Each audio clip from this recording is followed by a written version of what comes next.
Thank you for waiting. I finished checking your adventurer handbook. Here are your commission rewards. We have no other urgent commissions on the books at present. Thank you for all your hard work lately. Perhaps you two could consider taking a vacation. Amazing! Paimon never thought we'd end up having downtime in Nocturne. Things were pretty hectic when we first got here. Everywhere you looked, it was either the Wild Hunt causing chaos or the Fatui stirring up trouble. It felt like this whole region was one giant slime in a barrel, ready to go boom at any moment. Sure have. Things were looking pretty dicey, but in the end, we managed to turn it around. Whoa! Paimon just got deja vu! Oh, that's right. It's because we've done this like a million times now. Yes. Are you two aware that the Moon Prayer Night is soon to take place? Oh, yeah! Llama told us that was coming up soon. Wait, why do you mention it, though? Do people in Nasha Town celebrate it, too? Paimon thought it was just for Moon Goddess worshippers. You're partially right. Most people in Nasha Town just see the festival as an opportunity to do business. They do not concern themselves with the religious element. The festival was first celebrated by the Frost Moon Scions. On this day, they would wear moon prayer blossoms and celebrate the birth of the moon goddess through song and dance. They would also prepare food and handicrafts and give them as gifts to others. Over time, it became Nocturne's most lively festival. Oh, sounds like fun! Great! Well, in the meantime, since Catherine doesn't have any commissions for us, let's focus on some personal business instead. When we first got here, you mentioned that this was where your spaceship landed? We didn't get to follow up on it at the time, because we got wrapped up in that whole rare air situation, but now we can finally start investigating it properly. Well, there's a saying Paimon's heard around these parts, which goes, if you lift up a rock, you'll find something you weren't looking for. By that logic, you'll never find what you're looking for while you're searching, but the moment you stop looking, it'll jump right out at you. Could be worth a try though, right? Anyway, Paimon suggests we focus on other stuff we want to do for now, and just keep an ear out for spaceship-related intel as we go.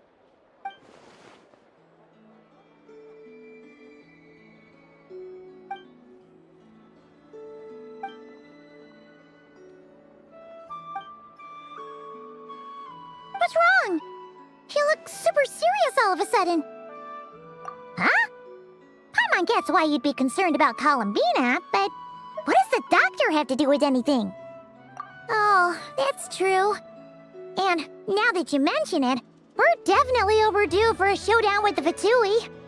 It is weird that he hasn't shown himself this whole time. What could he be up to? True. Paimon would much rather deal with Marionette anyway. She says the meanest things, but when it comes down to it, she doesn't seem like a bad person. Maybe it's the pressure of being a Fatus? Especially as a Harbinger. Does she feel like she's gotta act tough to keep up appearances or something? But then, every time we headed out with Rarir, she always wound up having to repair Polonia and her other robots. That's gotta sting. Losing face always hurts more for people who care a lot about their image. She's probably still furious about it. What? Relax! She's not even here! Huh? What's the matter? Oh, nothing! Sorry, we'll be on our way now. Where are we again? Oh yeah, Columbina? Right, yeah, let's go see Columbina.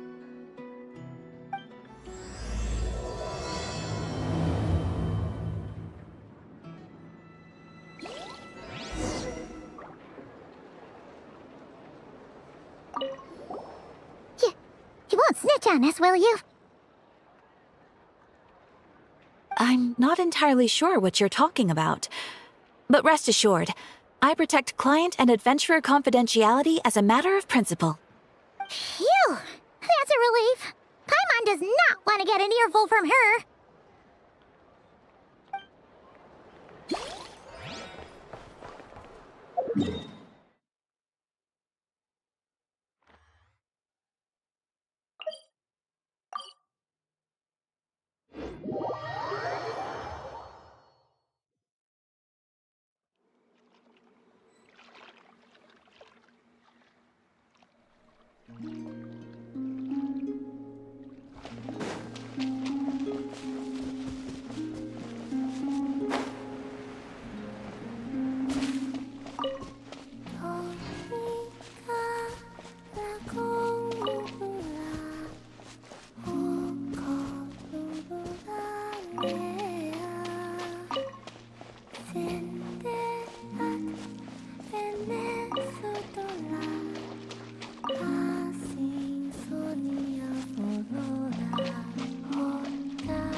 She's sitting up!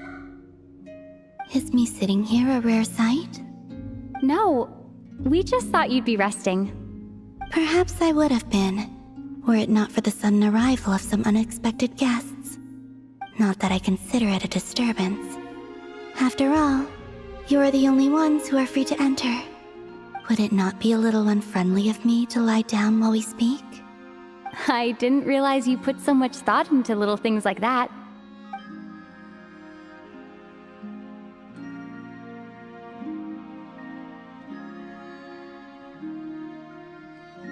Only sometimes. There have been moments lately where I think about you and your companions. They are warm, mysterious, and cozy memories. Very few of my past memories are anything like that. They say that travelers return home bearing bags full of souvenirs. But my luggage was empty, and I believed it would stay that way. Return home? So, you're still planning on returning to the moon? Yes. This planet continues to reject me, reminding me that I do not belong here. If I remain into that, there will come a day that I disintegrate. And I don't mean reduced to dust, or turned into food for the flowers. I mean, I will cease to exist entirely. Alright then. Well, we're sure gonna miss you. But it sounds like we'll have to say goodbye. How do you intend to return? The moon prayer night is soon to arrive. On that day, the moon will be closest to Devat. The Kuvaki in this land will reach its peak at that time. I merely need to grasp the tide, and with relatively little effort. Oh, Paimon gets it! It'll work like a slingshot! You make it sound like she's gonna get blasted up to the moon. If I did that, I suspect I would crash into the false sky. I will be using a much gentler approach. But I do like the analogy. It's fun. You see? She gets Paimon's sense of humor. In the blink of an eye, the time has come to part ways. It does feel that way, doesn't it? Time seems to fly fastest when you are enjoying it. I have always thought of myself as a wanderer on this earth, and it has never expressed any desire to keep me here. Yet, just as I plan to depart, it tugs at my arm. Is this a gesture of affection? Or is the world mocking me? Oh. Were you hoping I can answer that? Yes, you are a traveler, so you must have a lot of experience in this area. Then, what I would say is, enjoy the moment. That's right! Don't overthink it! Happiness is happiness and joy is joy! The point is to enjoy it, not analyze it! I see. Then what I would say is, even though I am very tired right now, I am still happy. I can't tell from the tone of your voice. Oh, really? You don't think I sound happy? I'm just kidding. I could tell you were in a good mood today from the moment we saw you. Ah, a joke. Albeit not a funny one. Anyway, I assume you're here about you-know-what. Give me your hand. Actually, it's not that. There's something else we wanted to discuss with you. Oh, then, do you still want to give me your hand? Or not? Sure.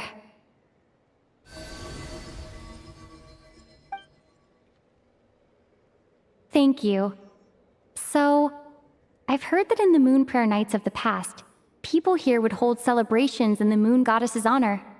Since you helped so much in our fight against the Rehir of Solnari, I think you deserve a farewell party before you return home. I haven't asked everyone else for their opinions on this yet, but I'd like to invite you to join the upcoming moon prayer night. I've never joined a moon prayer night before. I'm not sure what I would even do. Oh, don't worry about that! We take care of everything. All you need to do is show up. Of course, there's no need to force it if you're not feeling strong enough. It's just, this kind of felt like a golden opportunity. But they call me Kutar, and the Fatui have an arrest warrant out for me. I shouldn't appear in public right now. I'll make it work. You have my word. Yeah, we got your back. Well, she does. Paimon's actually not too sure what she's planning. All right, if you're sure. I will not refuse your invitation. I suppose it wouldn't hurt to pack a few more sights from this world into my suitcase before finally learning what my homeland looks like.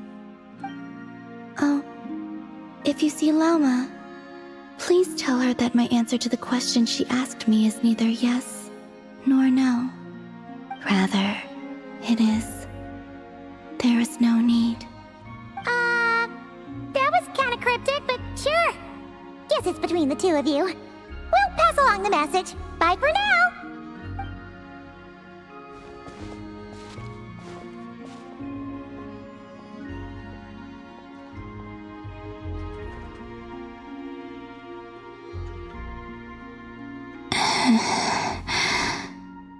And also, I do not know.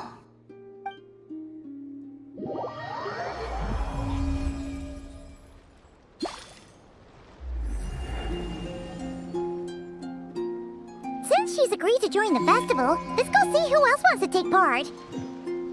Lauma's gotta be the person most familiar with the Moon Prayer Night.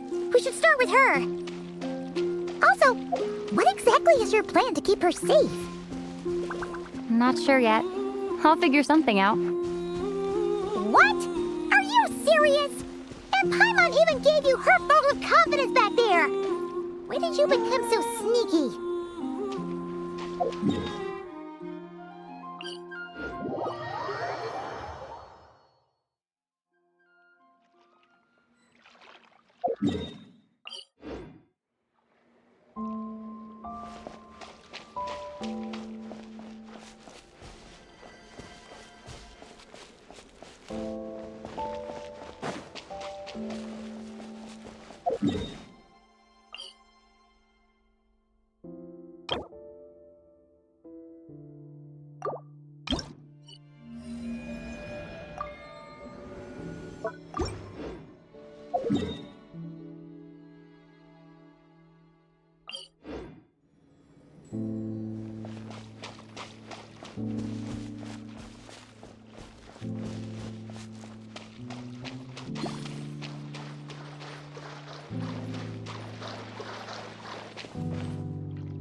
Ad Astra Ep.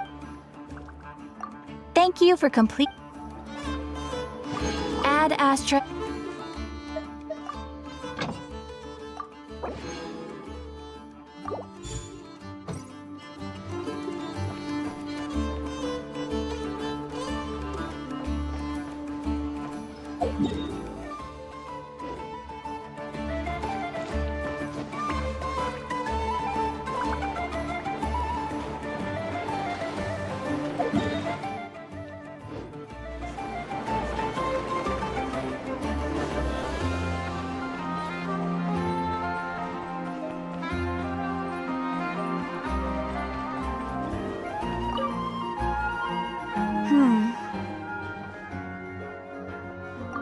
Well, if it isn't the Traveler.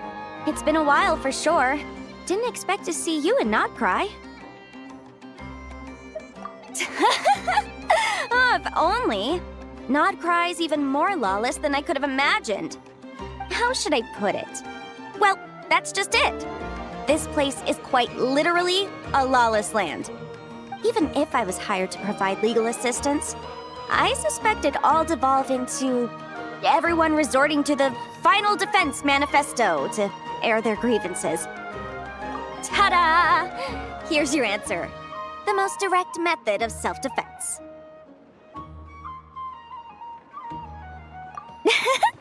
Okay, enough of that. The reason I came to Nod Cry is to gather material for the new legal guidebook I'm co-authoring with Shinobu.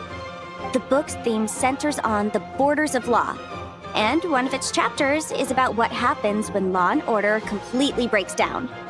There's no way I'd be able to get an accurate picture of that back in Liyue.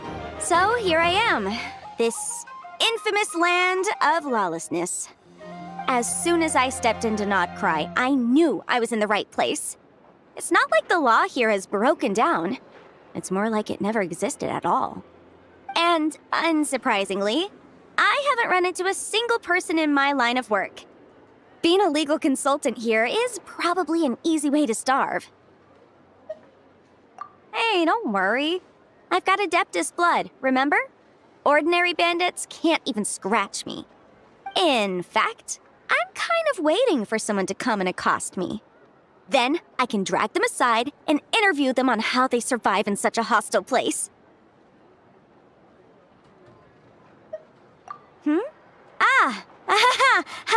Yeah, you have no idea. I spent so long convincing her to let me leave. I'm sure my horns grew out a little.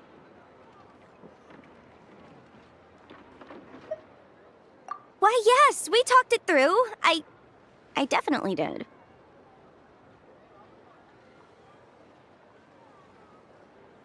Yes? Yeah. Granny just loves me to bits, you know, and we spoke for ages. Anyway, I'd love to stay and chat, but I've got an appointment with, the Curatorium of Secrets, that's it. So, without further ado, I'll be getting a move on. See you! Bye!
Yes, I'm sure you have very many friends indeed, but that's not the issue.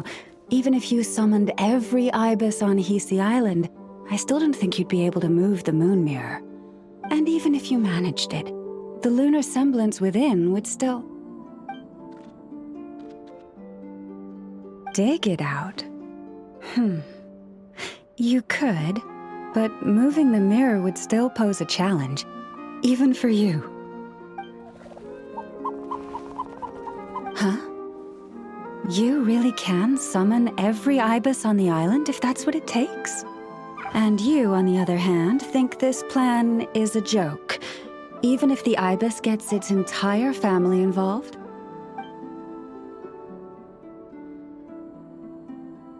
Wow! Things are really kicking off over here.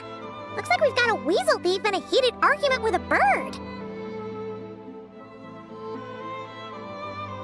We're plotting and scheming, to be precise.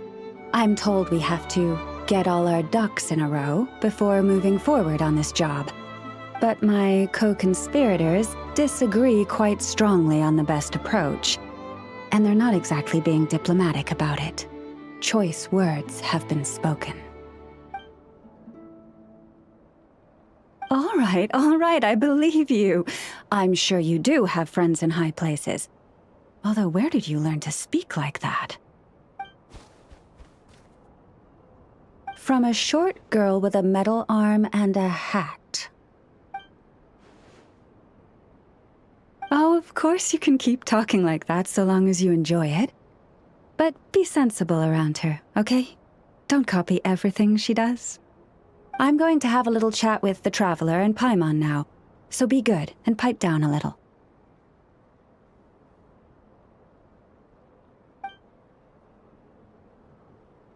Huh, it really did quiet down. Being able to understand animal speak is so cool. Paimon wishes she had that ability. Trust me, Paimon, you would not enjoy it very much at all. Don't misunderstand. Nothing terrible would happen, and it doesn't drive you insane or anything like that. Although, that being said, I do sometimes find it quite overwhelming. I was overjoyed when I first discovered that I could understand animal speech, but I quickly realized that it came with a downside. This ability is always active, and I cannot control it. Oh. Yeah, that would be a problem. And if you can't control it, that means... Exactly. People say that listening to the bird song deep in the woods gives them a profound sense of peace and quiet that lifts their spirits. But no matter where I go, I can never find peace and quiet. When I stand in the forest, I hear the chatter of the wildcats, the rabbits, the rhyme-horned deer, the chic badgers, and the long-plume ibis. They argue loudly about who's to blame for damaging whose roost, or which part of the woods the best twigs come from. Alright. Guess talking to animals isn't all it's cracked up to be. Waking up to the sound of birds chirping is pretty nice, but replace that chirping with bickering? And suddenly it doesn't seem so appealing.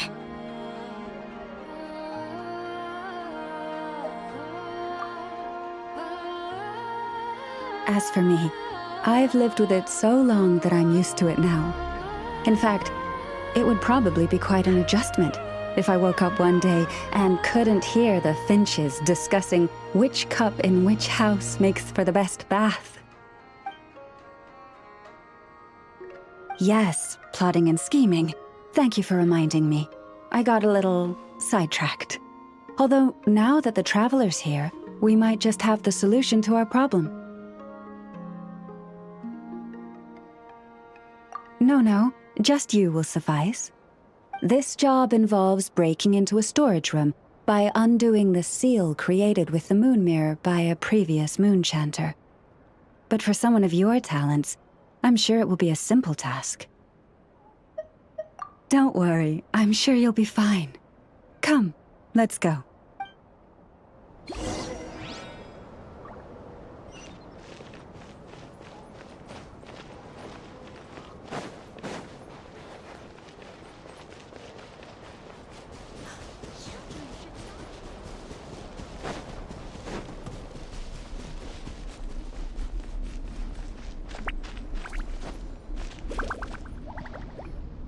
Here we are.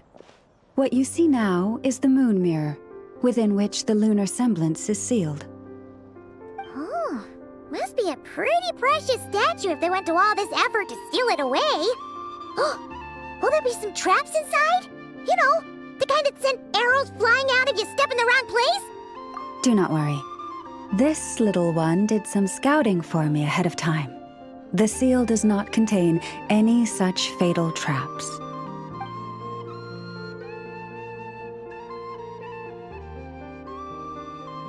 Oh, nice. That's good to know. And yeah, that sounds like a job for a weasel thief. That's true. Each time I ask it for help, I have to pay it 1 mora more the next time we meet. Huh, what a thieving little weasel! Oh wait, that tracks. But considering that it's helping you keep watch on the lunar semblance, it might need a name change. How about... Weasel Guardian!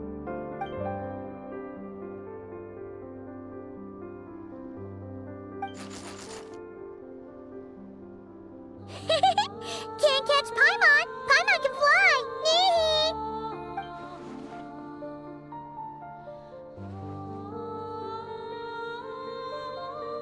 Come on, be nice to our guests.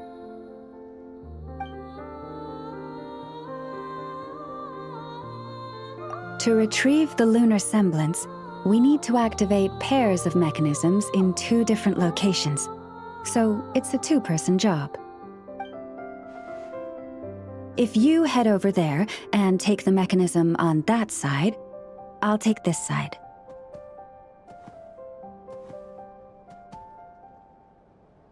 That won't be a problem.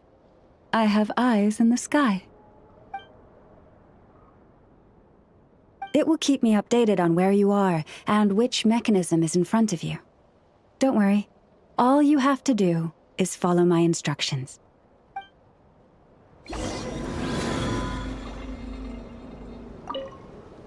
If you head over there and take the mechanism on that side, I'll take this side.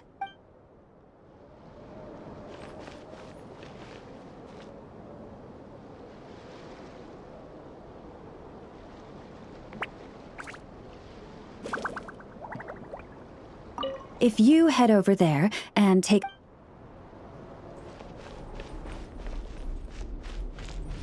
More speed.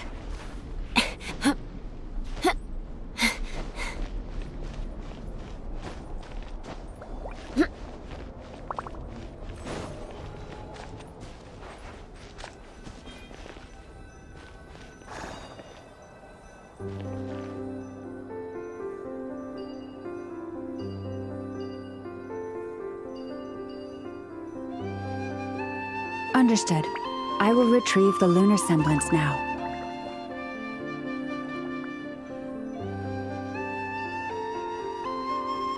Aristocratic etiquette. The way out has been blocked. Could you try that again?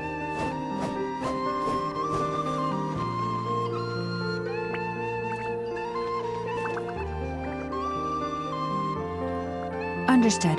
I will retrieve the lunar semblance now.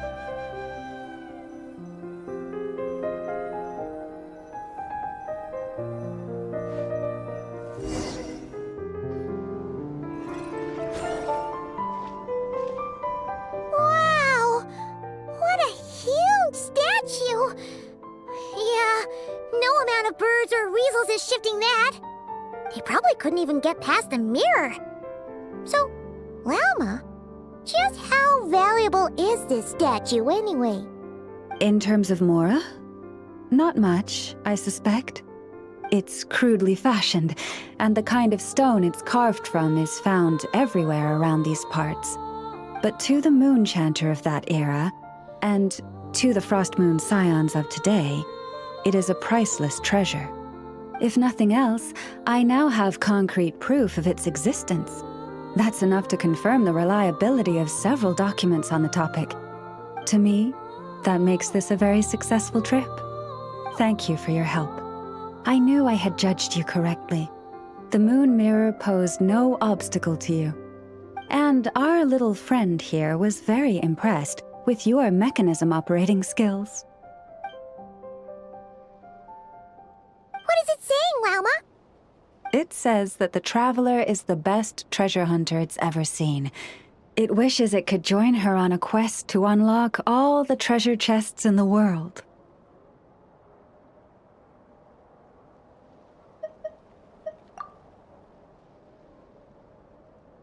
From now on, I'll call on you if I ever find a treasure chest I can't crack. Okay. Bye then. Didn't even give us a choice in the matter. Don't worry, it won't come knocking on your window every day with a Mora coin in its jaws trying to drag you off on a treasure hunt. And it certainly won't be visiting your room in the dead of night, moaning about locks it can't pick. Uh-oh. We better make sure to lock all our doors and windows before we go to sleep tonight. Relax. That weasel's only a child. It means no harm. It's just more talkative than most. All right, let's head back. It's almost time for dinner. Oh, and we still need to figure out how to get this statue back to our library. It seems like I'll need a little help from my friends, after all.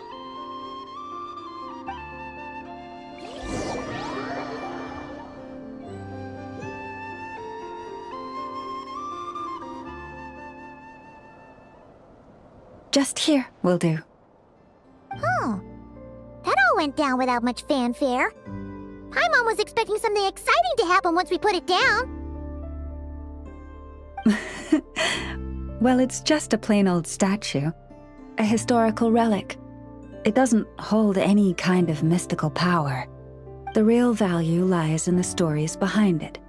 My job is to dig those stories up, wherever they might be hiding, verify them, and then share them with the people. Cool. Well, it's a good thing we got it back here in one piece. Indeed. And you two have my thanks for that.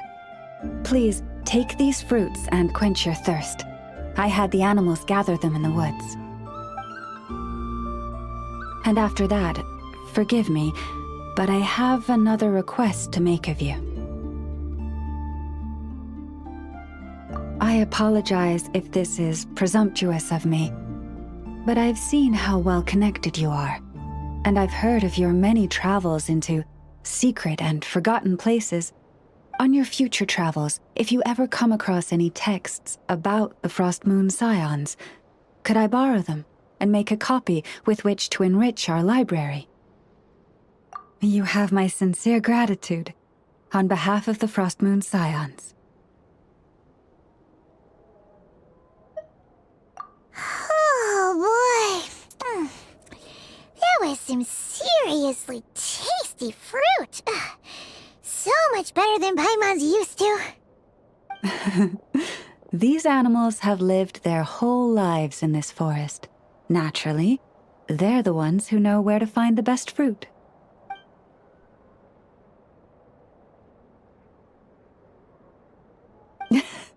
This one says to eat as much as you wish, because it's the top fruit finder in the whole forest. It'll fetch some more right away. Awesome! Thanks so much!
More speed.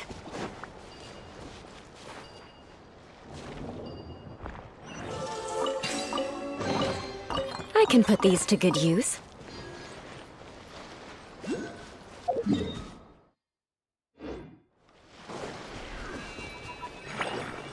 Hey, Llama! It's us! Huh? Varka? What are you doing here? Beats me. I had a bit too much to drink last night, and when I woke up, I was on Hisi Island. Mr. Varka is helping to oversee Nasha Town's preparations for Moon Prayer Night. He is here to go over some details regarding the decorations and custom cloth designs. Right, yeah, that too. What do you mean, that too? Yes. Celebrating this festival is a long-held tradition here in Nocturne. On this day, the crescent moon at the top branches of the verdant crest turns into a full moon, and the moon prayer blossoms bloom with a special radiance. Our people take these to be blessed omens. It's an especially welcome event coming off the back of all that nasty business with Rare.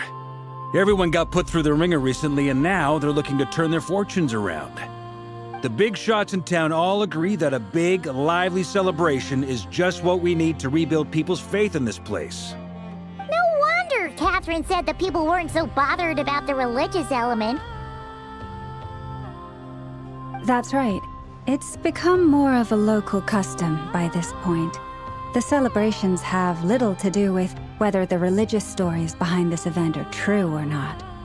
Even the Frost Moon Scions are eagerly awaiting the coming of Moon Prayer Night, despite now knowing that their past beliefs were founded on a falsehood. That's fair. It's a bit like the Lantern Ride in Liyue. It's a chance for people to enjoy themselves, not debate the existence of the Adepti. Oh, one other thing! We just went to see Columbina. We went ahead and invited her to take part in the festival this time. Hope it's okay. Wait, so... you mean she agreed to it? Huh. That's quite a surprise. Then I suppose that she intends to return to the moon on that day. Oh, yeah! It's kind of a complicated process, but basically, it's like a slingshot. I understand. In truth, I had a feeling that she might make such a decision. Well, if Kuthar has decided to participate in the festival, we should prepare accordingly. Yeah, exactly. She was saying how it could be risky for her to show her face in public.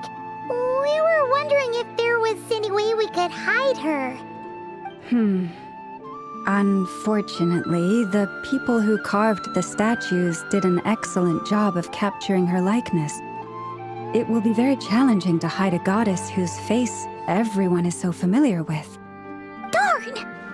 We may have bitten off more than we can chew here. Nah, don't sweat the small stuff. We can handle that. Huh?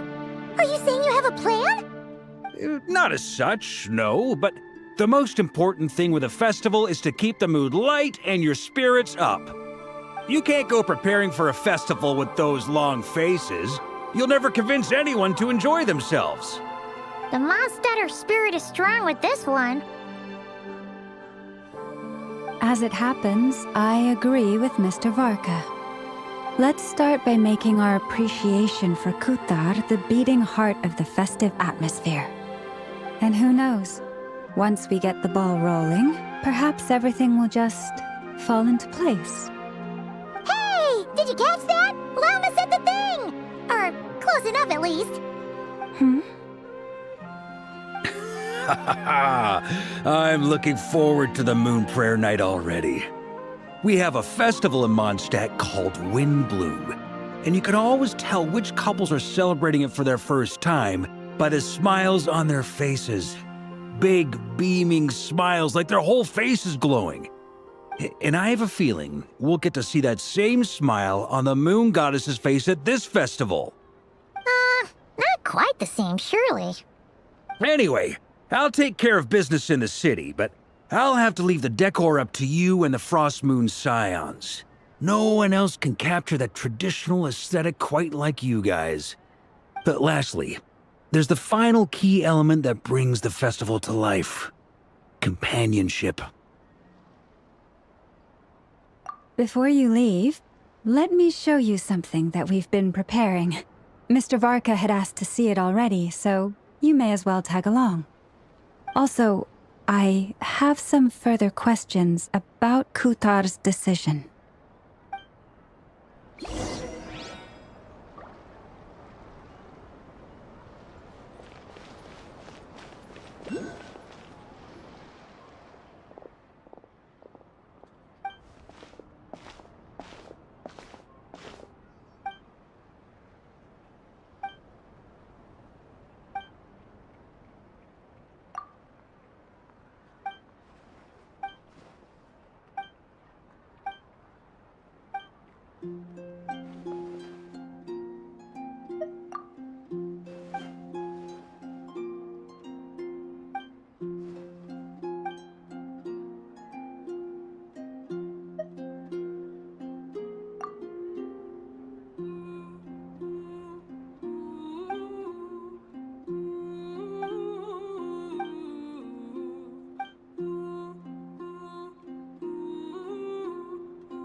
What's this?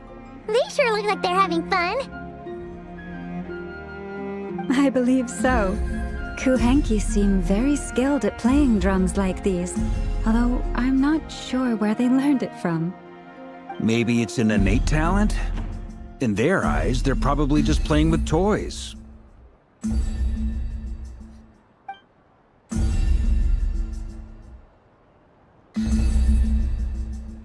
Wanatar! You want to play too?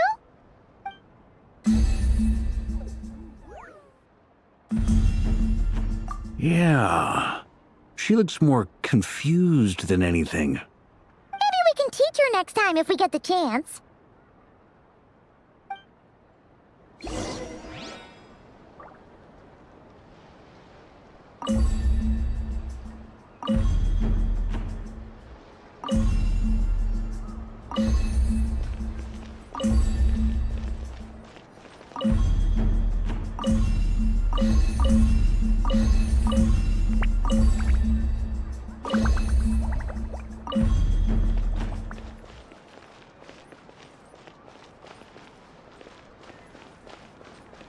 What are these floaty things?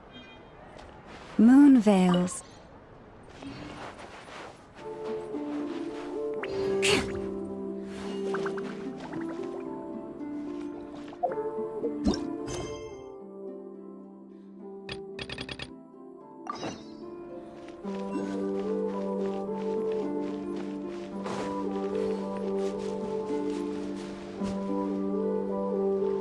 Everyone seems hard at work.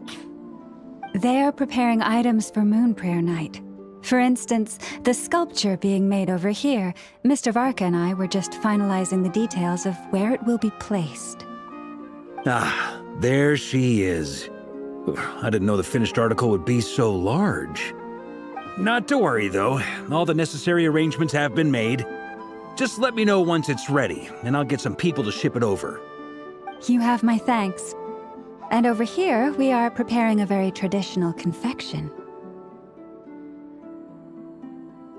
Oh, look at all these colors! It looks great! Can Paimon try one? Of course. I have a feeling you'll like it a lot. You bet! Sweets and treats are Paimon's favorite! If you included those in the Feast of the Moon, I bet Paimon would have joined the Frost Moon Scions by now. There will also be verdant crests like this present in Nasha Town during the festival. The timing of Moon Prayer Night is not completely set in advance. We make a rough estimate, then observe the changes in the verdant crests and moon prayer blossoms to guide us. As such, the wait itself is a fun feature of this particular festival.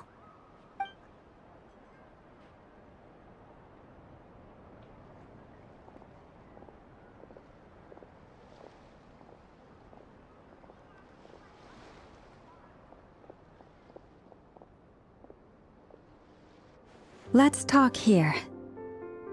To tell the truth, I am very surprised to hear that Kutar is willing to participate in the festival. I once asked her if she'd be willing to stay with the Frost Moon Scions. I could introduce her to everyone, and we could be a family to one another. She did not answer, but she has not appeared here since. I took this to mean her answer was no, but if that were the case, she would not have accepted this invitation.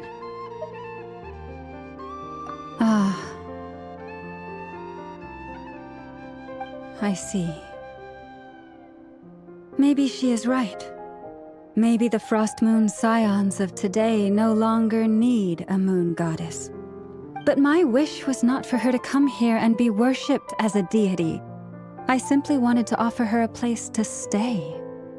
I'm sure she believes that showing herself here might invite Fatui intervention, and as such she does not wish to cause us trouble. But what really pains me about all this is that this is her birthplace. She ought to belong here, yet no one has been able to grant her shelter. I think I'm qualified to weigh in here. When someone's about to depart on a long trip, what they need is blessings, not burdens. We should wish her the best, not make the journey harder than it already is. Anyway, she's agreed to attend, hasn't she? All we need to do is simply respect her decision. I see your point. Yes, she will soon depart after all. Our job is to leave her with some happy memories. Besides, who's to say her journey to the moon is a one-way trip? It's not like she can't come back and visit if she wants, right? Paimon agrees wholeheartedly. Festivals are all about having fun, so let's keep it simple. All right, I'm gonna head back to Nasha Town soon. Want to come with? I'm guessing you have some other folks to visit there. Sure thing, let's go! Bye for now, Wilma! Thank you all. Goodbye.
You want to learn some Favonia's blade work?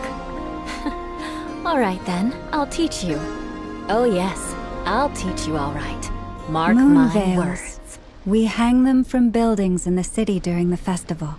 When you look at the sky through them, it creates a lovely misty effect.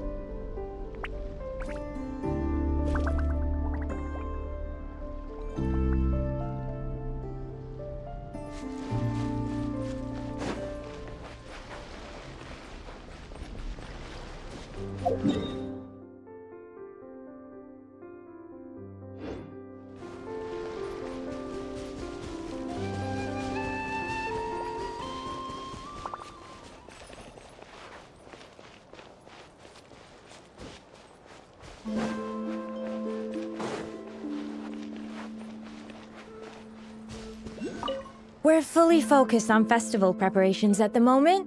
So far, it's all going well. Please have patience. The Moon Prayer Night will soon be upon us.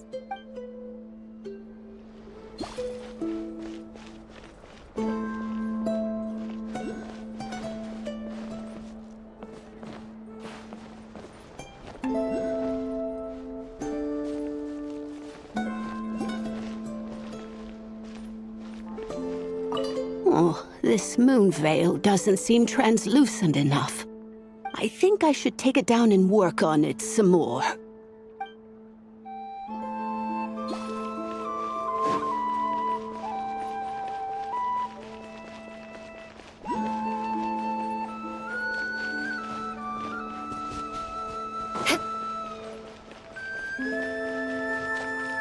The frame is done, and I've got a nice new set of tools. Yeah, this is looking good.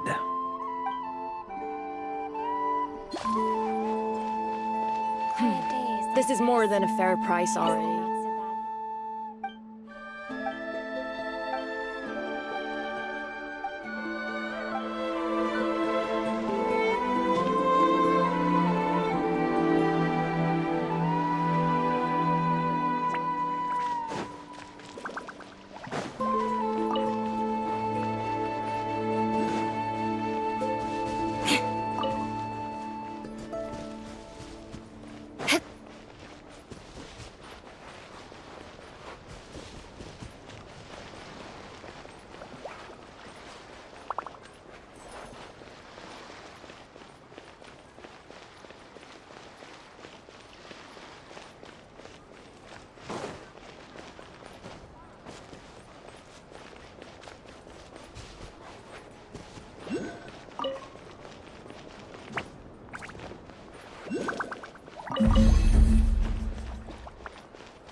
Yeah!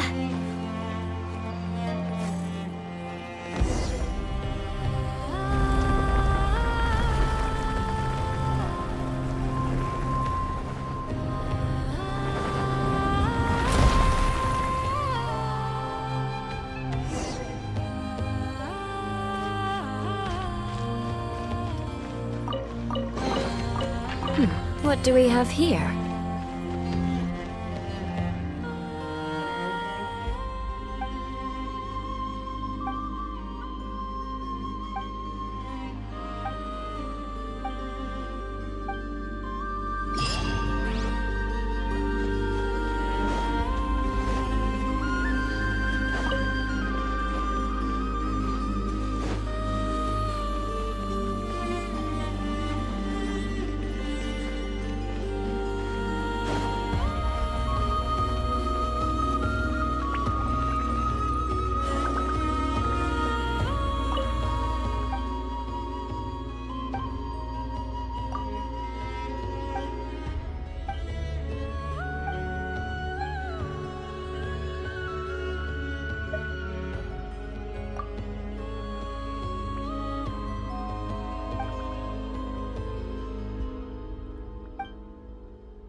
Now where in the world did I put that book?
More speed.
Moon Prayer Night's nearly here!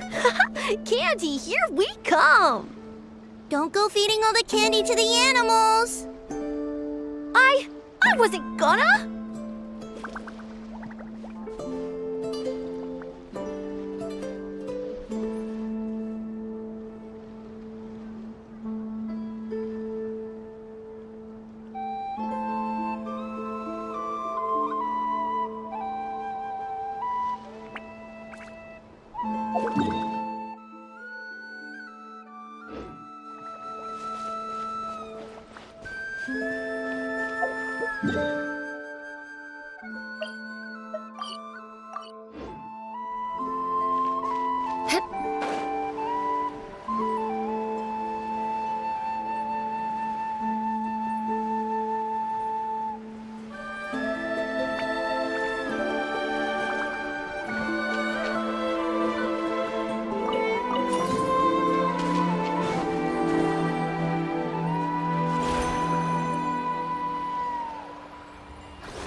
Shower me with praise!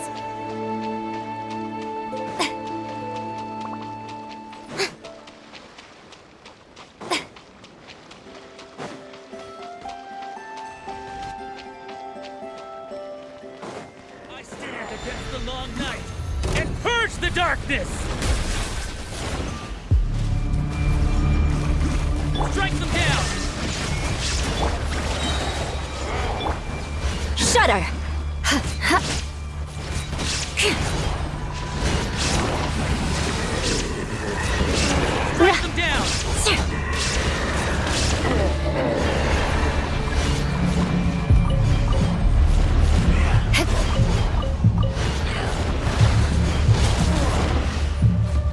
Vengeance will be mine! I stand against the long night and purge the darkness!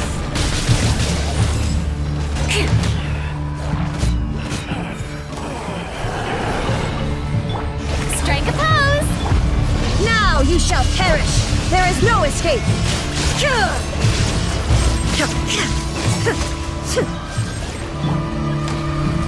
Strike Beg them for down! mercy!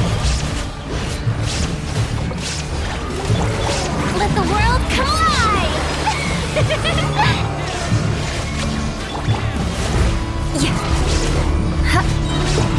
I'll be back. Time's eternal! The long night and purge the darkness!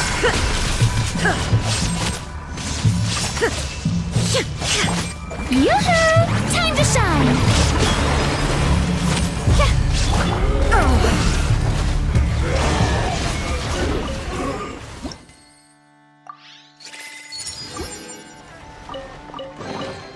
But a momentary distraction.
take them.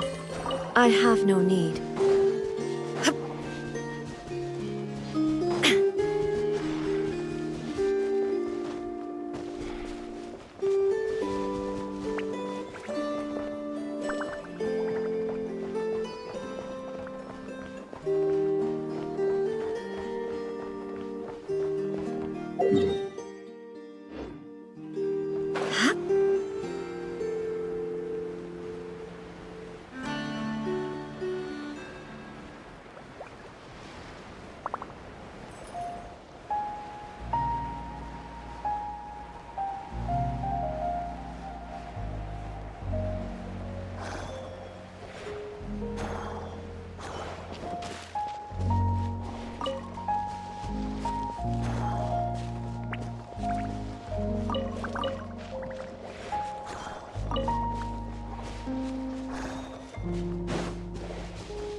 Chatting about?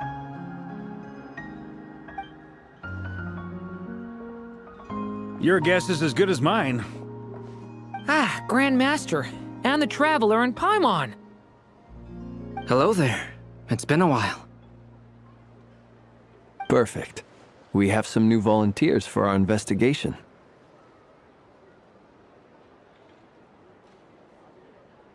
Wait, let me guess.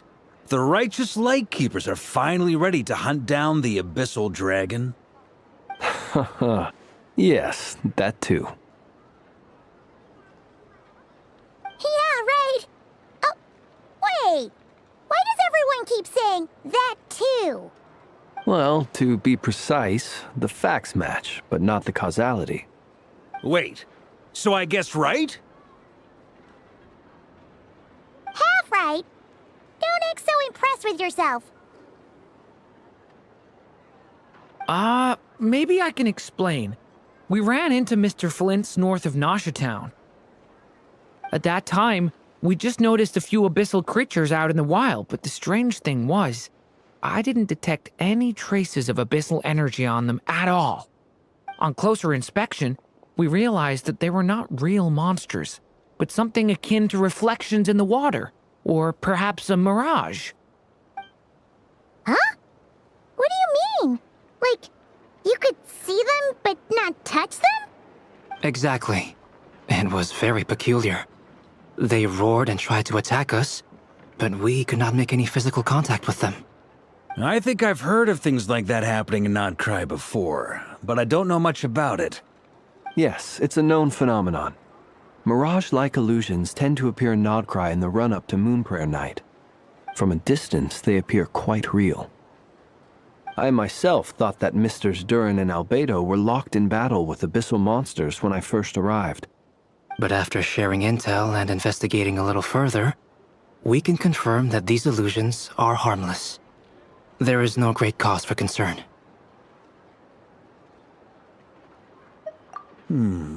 All the Mirage stories I've heard are either animals, rocks, or small houses. Abyssal monsters, though? That's a first. It's a first for me, too.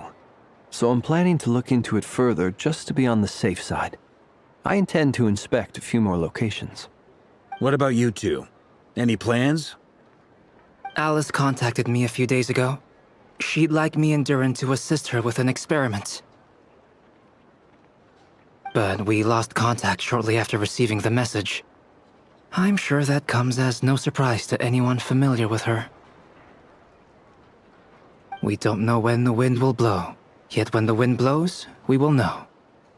That, in a nutshell, describes how Alice operates.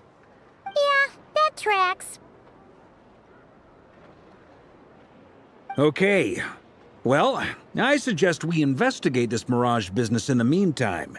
It's piqued my curiosity, and I'm pretty sure I know someone who will already be 10 steps ahead of us.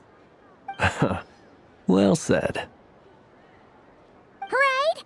Whatever's happening in Nocturne, she always seems to be the first one to know.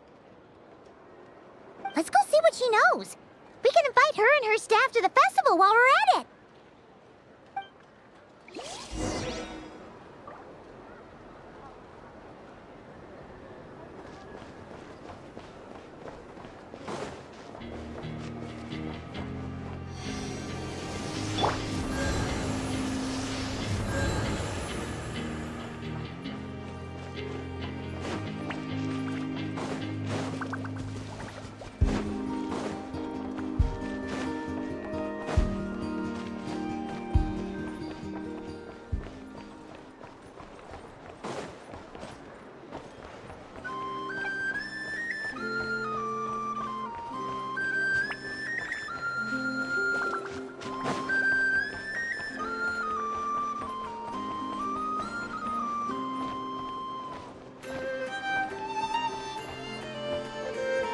More speed.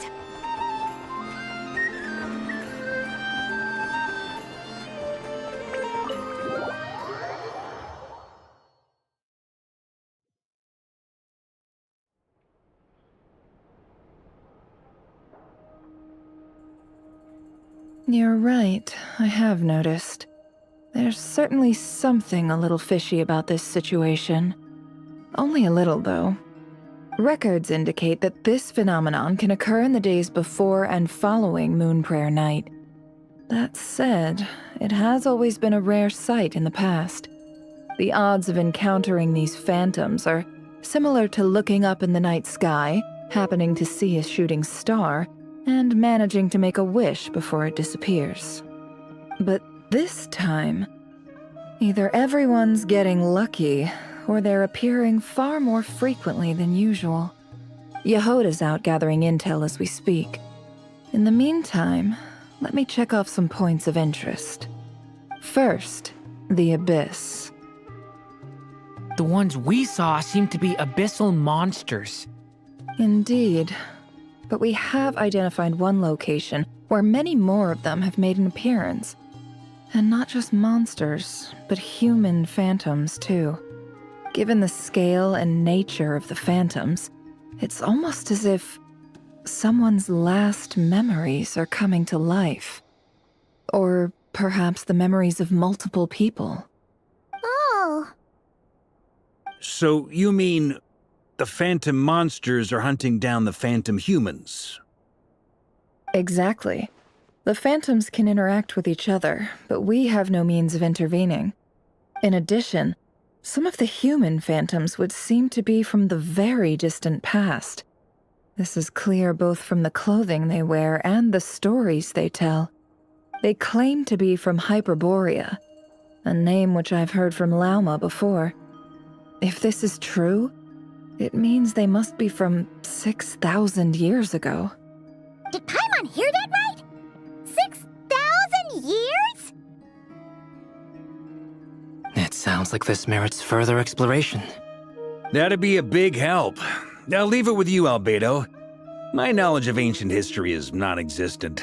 I used to doze off every time the pre-Knights of Favonius era came up in class. It's quite a miracle that you were able to understand these phantoms' speech, given how long ago they lived. I suppose you're right. But I'll leave the archaeologists to ruminate over that conundrum. As an intelligence broker, my sole interest is in the value of the information I gather. Which, in this case, hopefully means earning myself some good favor with our dear Lady Moonchanter. So calculating. Whew, this intel broker logic always catches Paimon by surprise. Sounds to me like we could split the work up. I think the abyssal phenomenon is best left to Albedo, Flint's, and me. Agreed. It coincides with my duty as a lightkeeper. For my part, I'd like to understand the abyss better. Even a little knowledge would go a long way. This is certainly a rare opportunity to study the abyss. But even rarer, perhaps, is the chance to make contact with the ancients. The Curatorium will take the lead on investigating the Hyperboreans. We put in the work to learn what we know so far. It seems only fair that we get some quantity of exclusive intel. That just leaves our trusty team of 2 unassigned.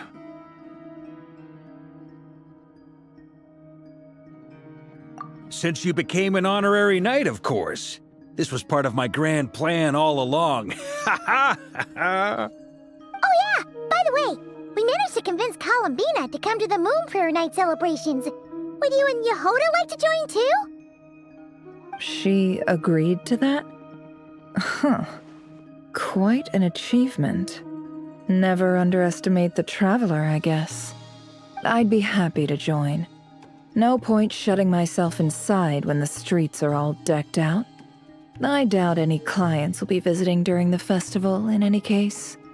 And Yehoda loves a party, so I'm sure she'll jump at the opportunity. No, no, no, no, no, no, no, no, no, no! Way to contradict me in front of... Wait, no, that's not what I have bad news, boss! So many people. Alright, everyone inside! Quick!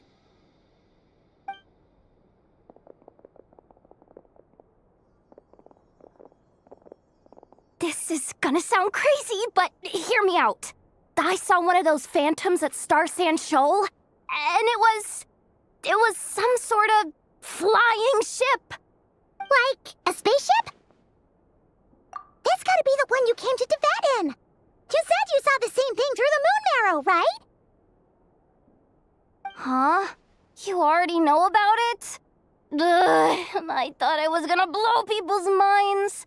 Turns out I'm the last to find out. Wait, back up.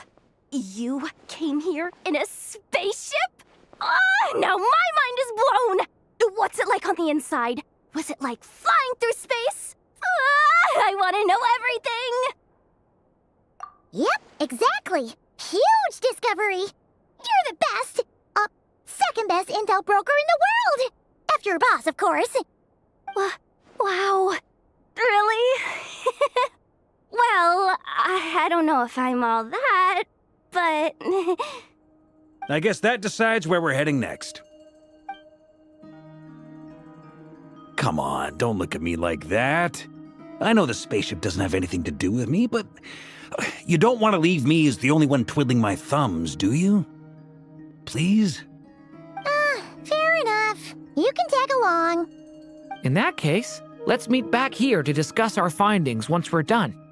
I wish everyone a productive investigation. You too.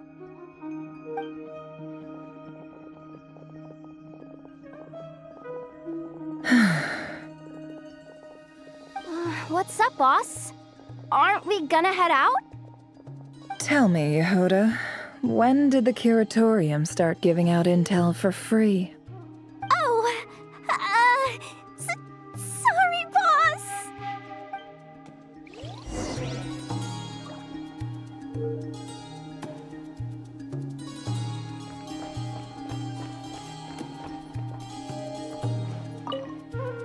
We can't unshare information any more than water spilled on sand can be put back in the bucket.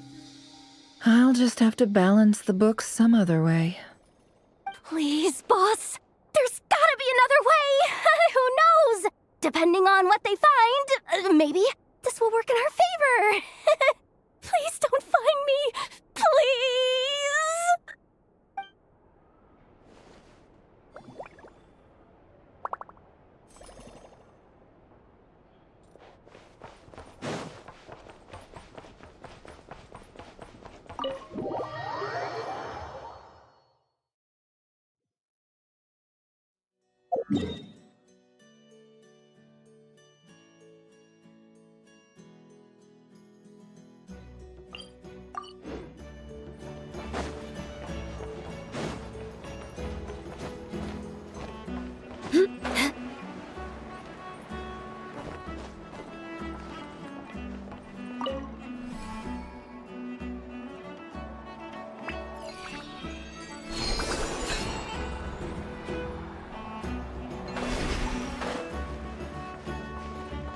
Time to scout.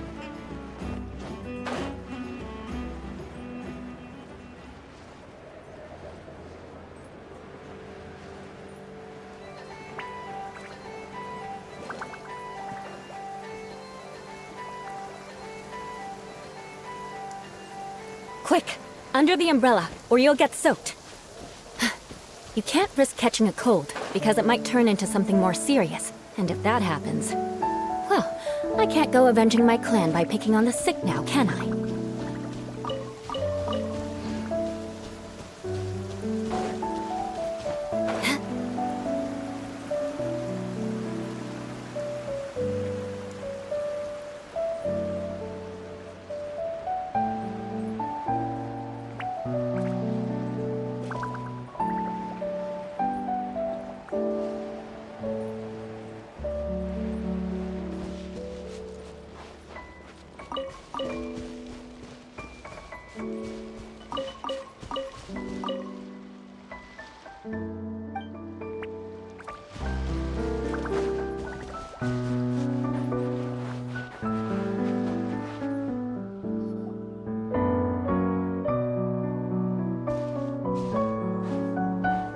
Well, what do you know? Yehoda was right on the money. This Phantom really is your spaceship. But that's so weird. Why would it show up here? Is it some kind of projection? Or a ghost? Like, maybe it no longer exists, but somehow it left an afterimage? Ah, you're already here. Miss Lauma, what a surprise. I thought you were busy with festival preparations.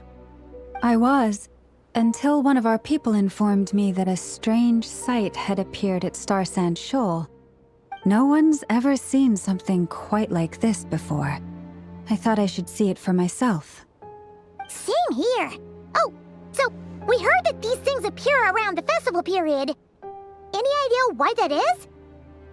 Unfortunately not. We have very limited information about them, since they can't be interacted with. And no human phantoms have ever made an appearance before now. The most we've been able to deduce is that these sightings appear to be connected to the increase in Kuvaki energy around this time. Yeah, seems like that's all we can do. This is all so confusing. Allow me to lend you a hand.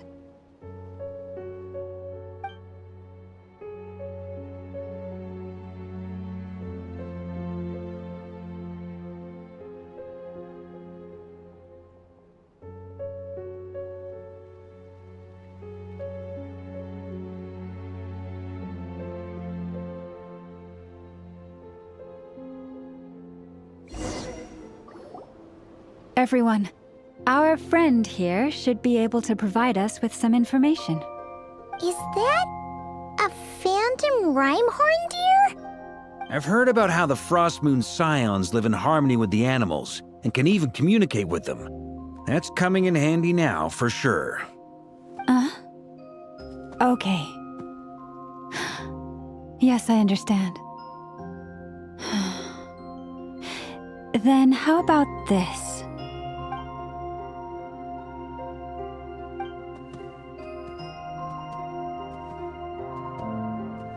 Oh, it's leaving.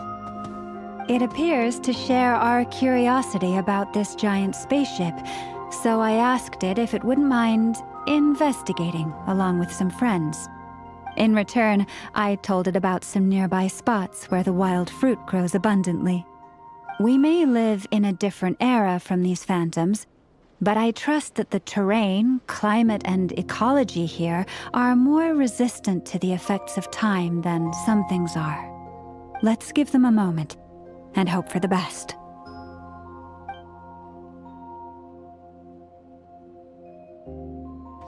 All back together? Must have been a lot of fruit. Indeed. Now let me ask them some questions.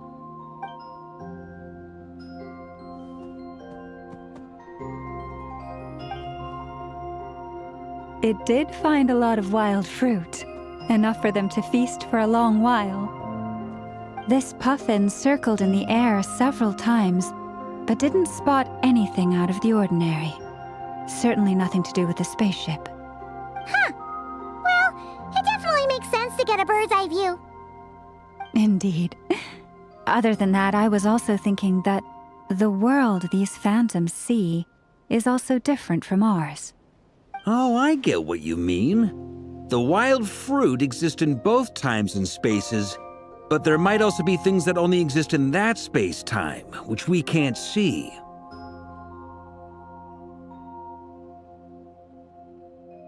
Good point.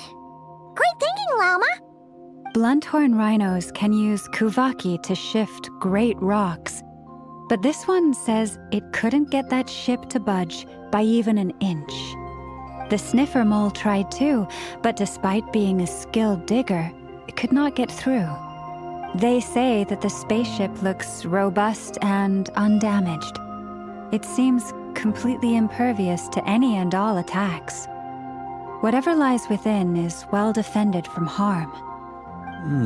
So, just like us humans, there was nothing they could do about this spaceship either.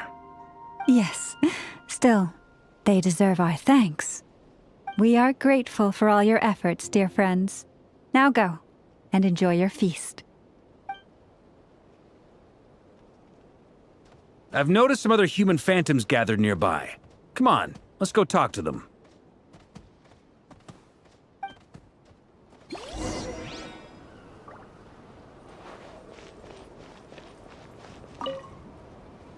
Those illusions and those people. It's all a little creepy, don't you think? Nah, all part of the festive atmosphere.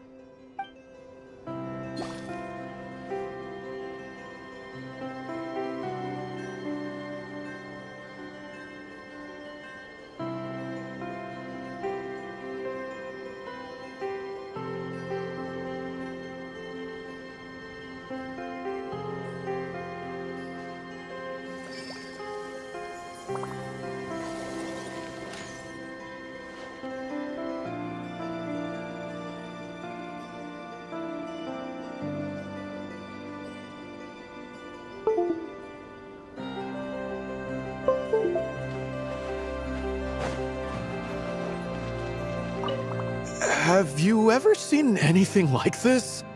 Nope. Never seen or heard anything this weird.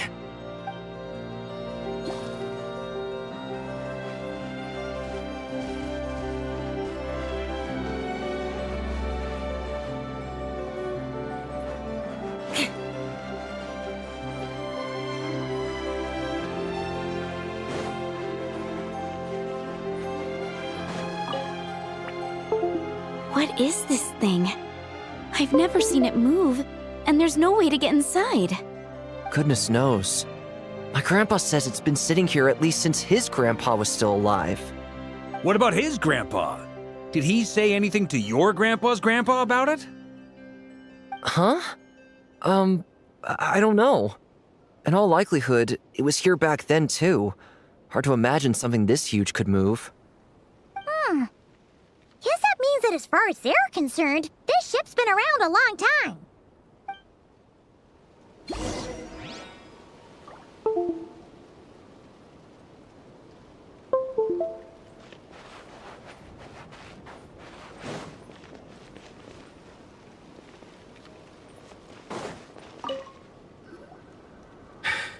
Come on, brothers.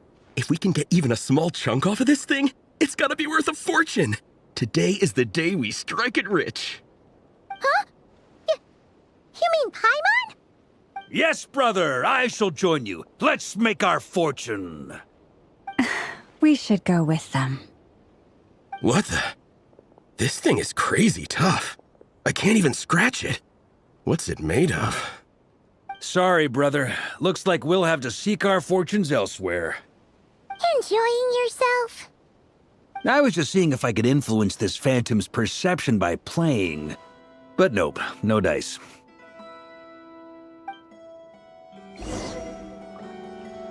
I'm sure we're all starting to build up an idea of what's going on here now that we've spoken to some of the people. These phantoms are reenacting real historical events in Nodcry. It's almost like we're in some kind of interactive stage play. We can talk to the actors, but the plot is fixed, and we can't influence it. It makes sense. History is set in stone. The objective facts of the past cannot be changed. Paimon totally thought you were just goofing around earlier. But actually, You were doing some serious investigating. Of course I was. Anyway, at this point, I think we're forced to conclude that although the Phantom spaceship is right there in front of us, we aren't going to learn much about it from these people.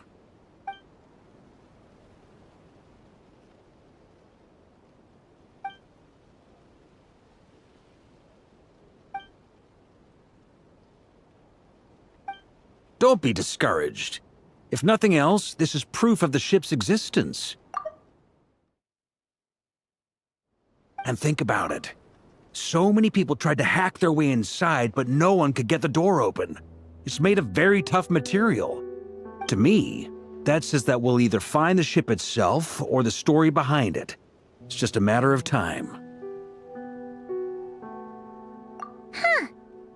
Every now and then, when Varka gets serious, he actually does seem like Grandmaster material for once. I wonder how the others are doing. Let's head back for now. Sounds good. Also, drinks are on me if Team Knights of Favonius is the first to finish. Wait, we have a team name now? Am I in Team Knights of Favonius as well? You're very welcome to join. We've even got a cathedral ready for you. Isn't that technically blasphemy? You wouldn't dare make a joke like that if Barbados was in earshot. Nah, I'm sure Barbados doesn't mind a little harmless blasphemy once in a while.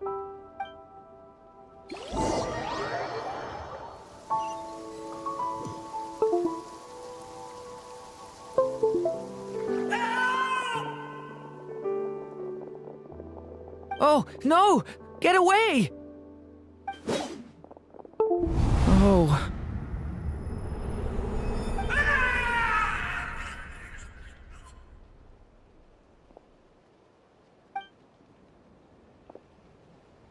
I know it's hard to stomach, Mr. Duran.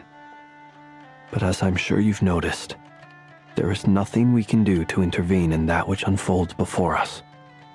But we have to at least try. And try you have. But are you aware of how many unsuccessful attempts you've made now? I wasn't keeping count. I'm afraid this is the 39th failure so far. Or the 5th if we're only counting this particular victim. There are no indications that these phantoms may be altered in any way. You seem to have calmed down a little. I'll make us a fire. You should rest and have some water. Feeling any better now, Mr. Duran? May I ask a few questions?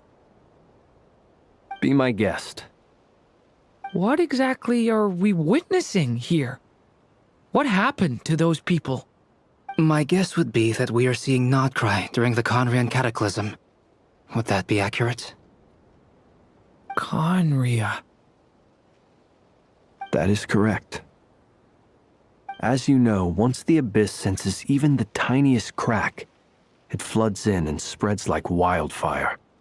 There was a time in the distant past when it permeated all of Nocturne, causing immeasurable harm. The people paid a terrible price to heal this land. Then, 500 years ago, the whole of Tevat suffered an abyssal disaster. Once more, Nocturne was dealt a devastating blow. I see.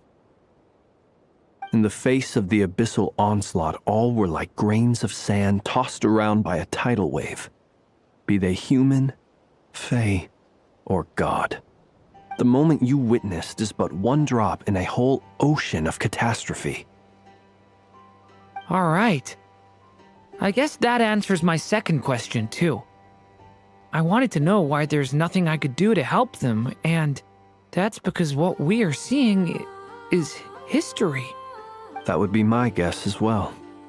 As I understand it, history and fate are not all that dissimilar. The latter may be unseen to us, but both are immutable. Yes. Fate was determined long, long ago. I still have a couple of other questions for you, Mr. Flint's. You mentioned more than one abyssal disaster that has struck this land in the past. how can you be sure that what we're seeing is from the Conrian incident? And also, how are you able to stay so calm when you're talking about these events? From everything I know about you, you're not cold or ruthless, and you're not indifferent to the suffering of others. Alas, I am forced to show my age. I must be 600 or 700 years old by human measure. Wait, so you... One is not easily moved by history when one has witnessed the truth firsthand. I'm sorry. You needn't apologize. Your passion is a good thing to have. Treasure it, because someday you may find it in terribly short supply. Now, at the risk of offending you, I have a question in return. Your curiosity toward the abyss, is it born from hatred or because you sense its call? I only ask because I kept a fragment of Rere's body in my lantern for a short time. Specifically, his heart. So I know what a burden it can be to carry the abyss with you. And I hear its power growling from somewhere within you. In my eyes, your mere existence is a miracle. My honest answer is... I don't know. I don't think I have the confidence to say for certain. What I will say is the abyss is not the only issue that haunts me. Even before I became who I am today, the question dogged me constantly. Should I even exist at all? My doubts remain unresolved. But when we fought Rerir, something became a little clearer to me. Sometimes it is the darkness within us that allows us to achieve the impossible. I certainly got the sense from your 39 attempts that you were trying to achieve the impossible. It sounds like you've resolved to see the truth for yourself. Absolutely. In that sense, he and I are quite similar. Then I wish you every success. I look forward to the day of your transcension. Well, if everyone's caught their breath, I suppose we should head back. Oh, and one last thing. I'd appreciate if you kept our discussion about history a secret.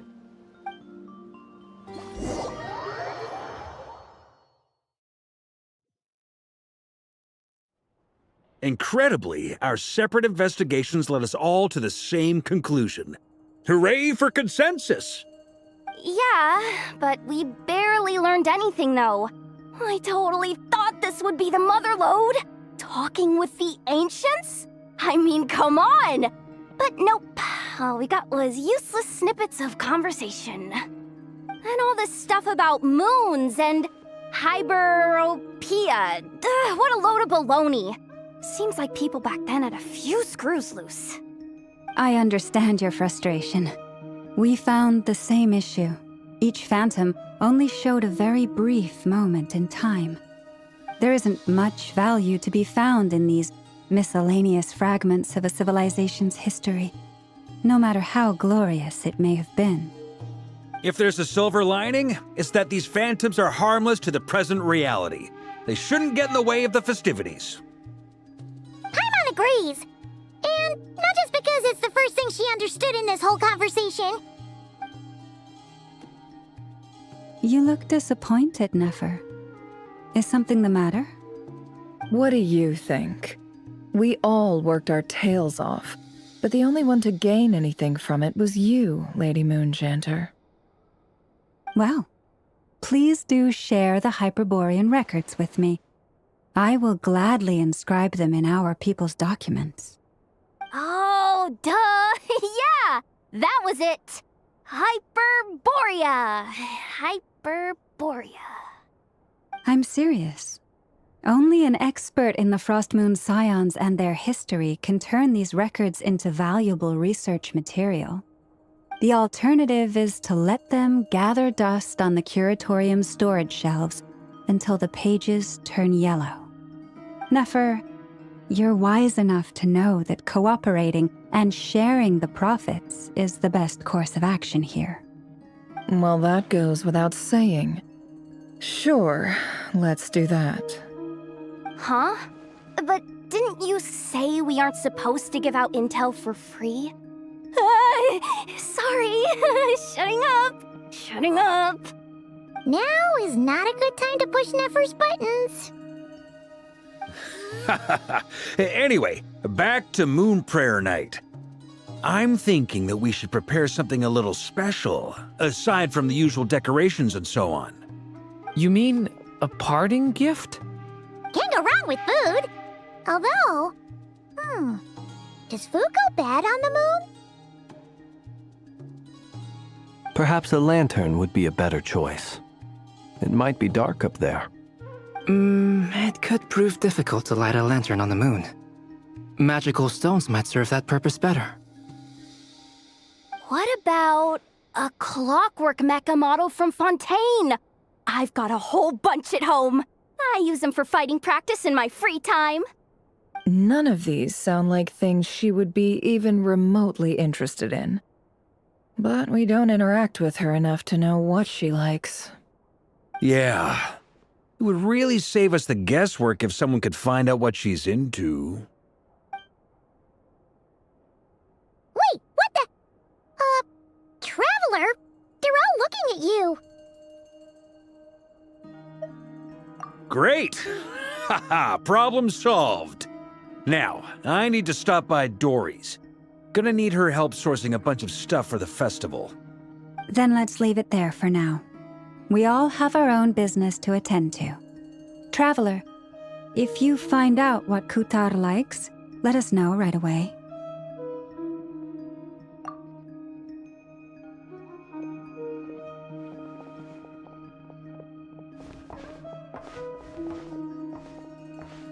Is something the matter? I'm fine. It's just... I'm still feeling a little rattled after witnessing the horrors of the Abyss. But it's okay. This is something I have to work through. I'll be all right. Thanks for your concern. Well, don't put too much pressure on yourself. If you ever feel like something's wrong, physically or mentally, we're here to talk. Come on. Stop treating me like a kid.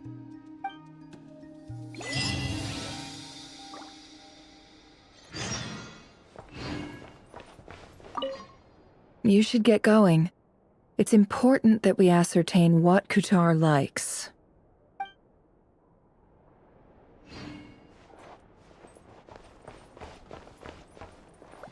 Which is why we need a lantern guaranteed to work on the moon. Yes, I have a few ideas, but the lantern itself is the easy part. The real issue is how little we know about the lunar environment. Wait, you two are serious about this? Let's just say I'm intrigued by these shining magical stones that Mr. Albedo has mentioned.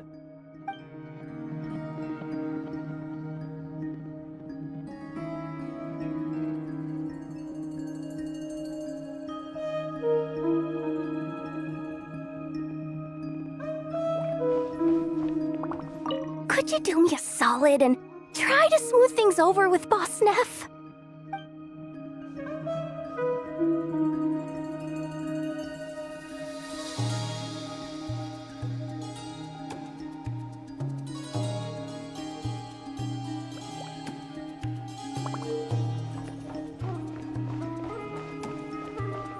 Miss Lauma, would you accompany me into town? I think it'd be best if you saw the Frost Moon Scion's decorations for yourself. Very well. Let's go.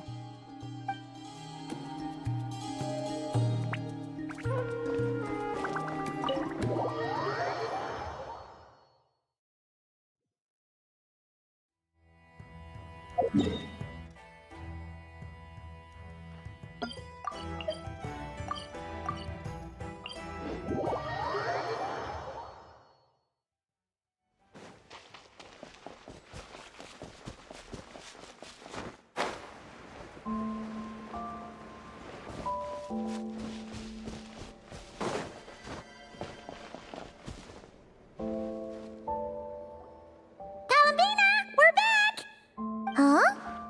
She's not here. Weren't there a few Kuhenki here last time, too?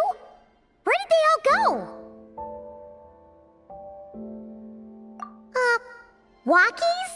For Kuhenki? You're not pets, you know. Oh, well. Looks like we just came at a bad time. Let's try again tomorrow. There's still a few days until Moon Prayer Night, so we're in no rush. Besides, she needs time to rest anyway.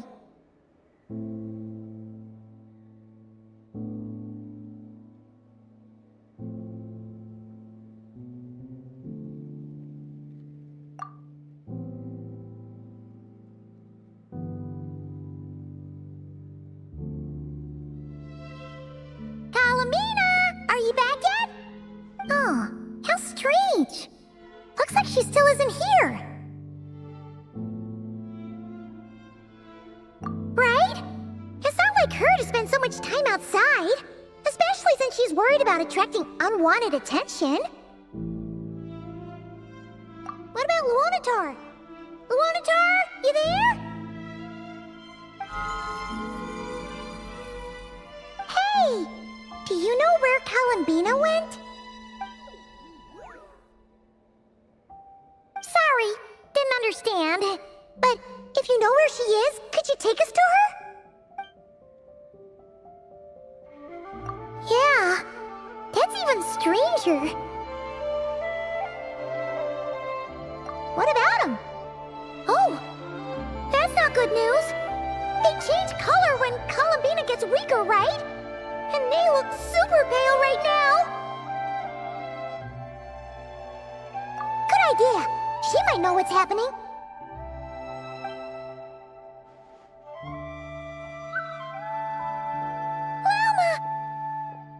Ah, it's you. How is Kutar? Is she okay? No, she hasn't. I came here to check on her after I noticed the flowers had changed color. Based on past precedent, she must be very weak right now. Even getting up to walk would be a struggle. It seems unlikely that she wandered off outside. Not to mention that she doesn't do that at the best of times either. So yeah, this is super weird. No. Very few people are in the know about Kutar's whereabouts. And if anyone suspicious had visited, they'd have left some sort of evidence. Come on, let's go to Nasha Town. If anyone has seen her, someone there will know about it. It's not Cry's information hub after all. Makes sense. Let's go!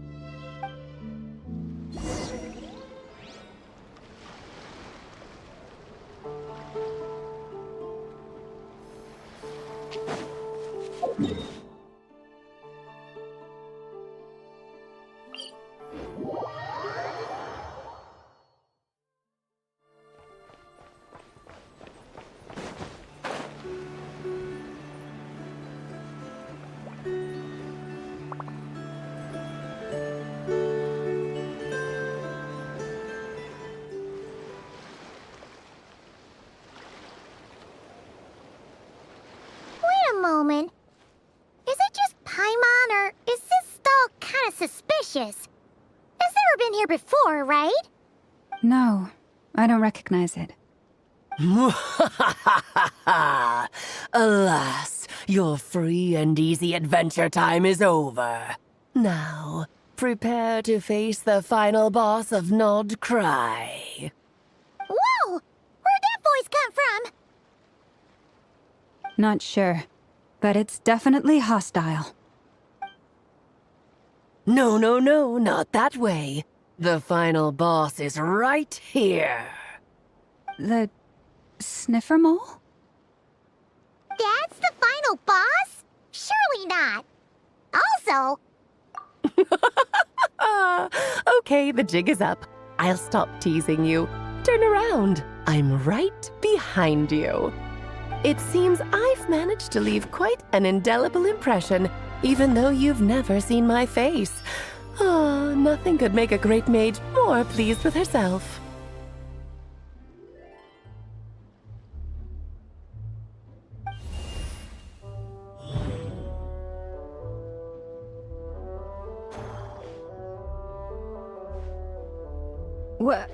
What is going on? I've heard that all the big shots in Tevat have long, wordy titles that stun people speechless when they make their entrance. Unfortunately, none of them are affiliated with the Hexen Circle, and we ourselves keep a very low profile. The notorious name-dropping doesn't quite work for us. Still, I, for one, think I'm really quite amazing. So that didn't stop me from coming up with a title anyway. Alice! It's really you this time? Not a lantern or a Dodoko, but Alice in the flesh? Oh, that's right. So, what do you think? How does it feel to finally meet me? You look like... What is that supposed to mean, I'm the mother of Klee, Tivat's #1 cutie. How old could I possibly be? So she's a friend of yours? Kind of.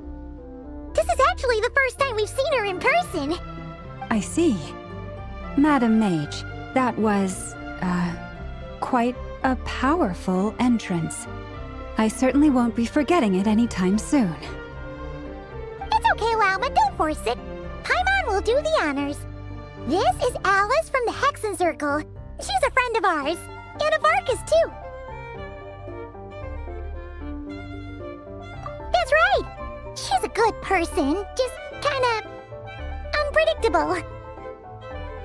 Well, what is the human heart if not unpredictable? If we could not do as we please, how would we differ from machines? I am Lauma, Moon Chanter of the Frost Moon Scions. It is a pleasure to meet you. Oh, I know. Before you got here, I spent a good, 15 minutes getting up to speed on Nodcry's present situation. In other words, I've read the whole in the last episode part, so we can skip the pleasantries. Fair enough. Well, Miss Alice, I can already tell that you have quite a unique personality. He'll get used to it. Paimon sure is. So anyway, what are you doing in Nodcry, Alice? Oh, I thought I told you already. This time, I'm the final boss. And what a formidable foe I shall be. Powerful, confident, decisive, and good luck finding my weak spot. You will never succeed. Oh, drat! My one weakness, and you found it in an instant. Fate has been dealt a devastating blow. Thus falls the great Dodo King. Why are you playing along with this nonsense? For funsies, of course. What's wrong, Paimon? Are you disappointed in me? Am I a gigantic letdown? No, it's just... you seem like a busy lady. And this is the one time you've shown up in person. Paimon figured it would be for something more high stakes than just goofing around. You're quite right. I'm here in Nocturne because something big happened. Something big enough it caught the attention of the Hexen Circle. It concerns the 3 moons, Tivat's borders, and of course, the moon goddess you are currently searching for. Kind of. Why don't we discuss this over a pot of tea? My main reason for coming on this trip to Tivat was, of course, to have some fun. But I do technically have a job to do as well, namely, maintaining the stability of Tivat's borders. I'll skip over the complicated parts, but to sum it up, abyssal energies are all that lie beyond Tivat's border.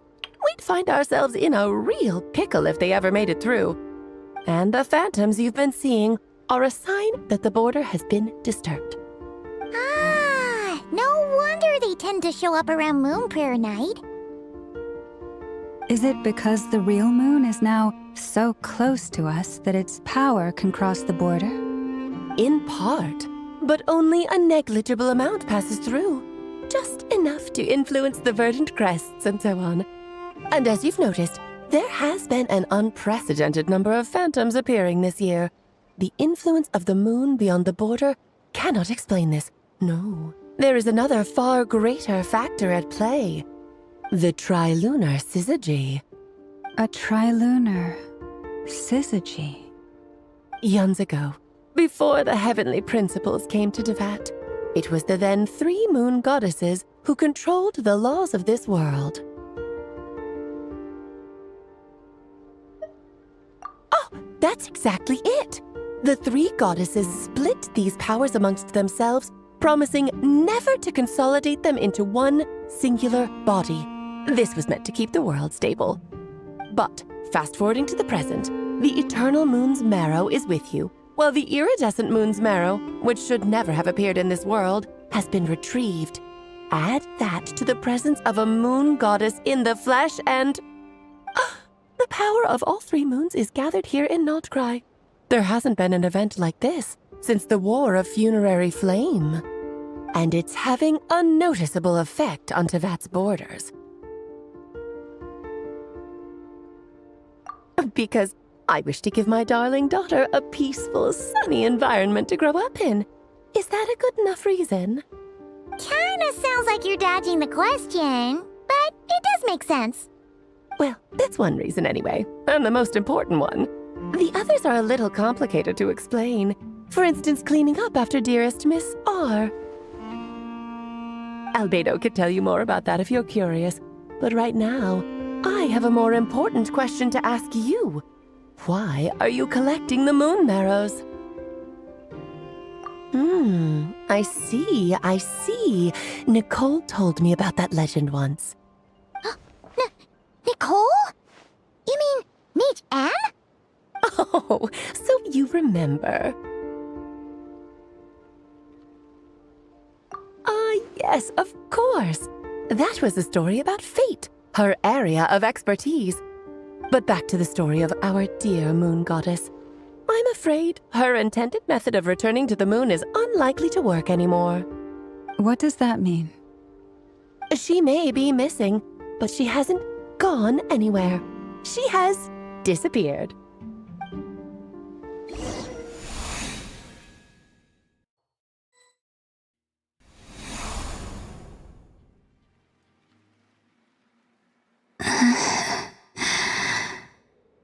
My body is so heavy. Wait, no. It's my mind that's heavy. My arms and legs are as light as a feather. What's happening to me? I feel drowsy, like I've been asleep for too long.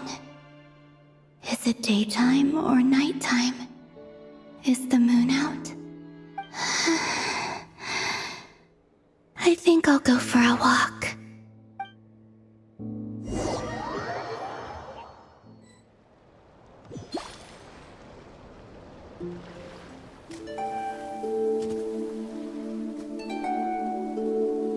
Are you out for a walk too?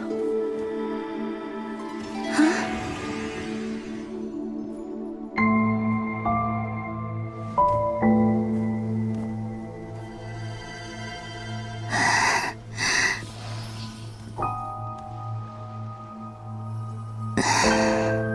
The day has come at last.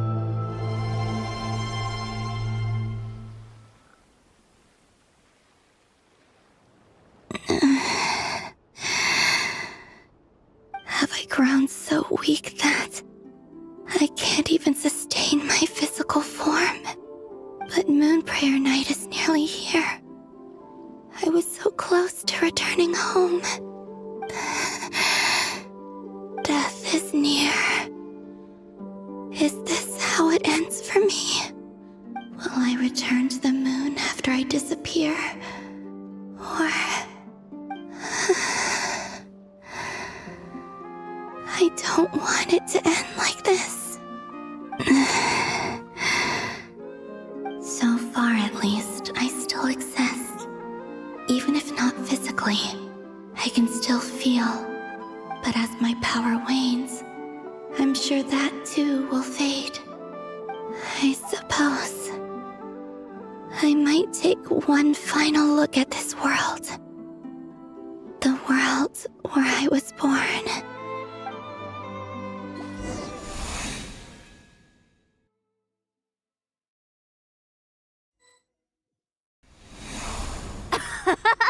Come on! Come on!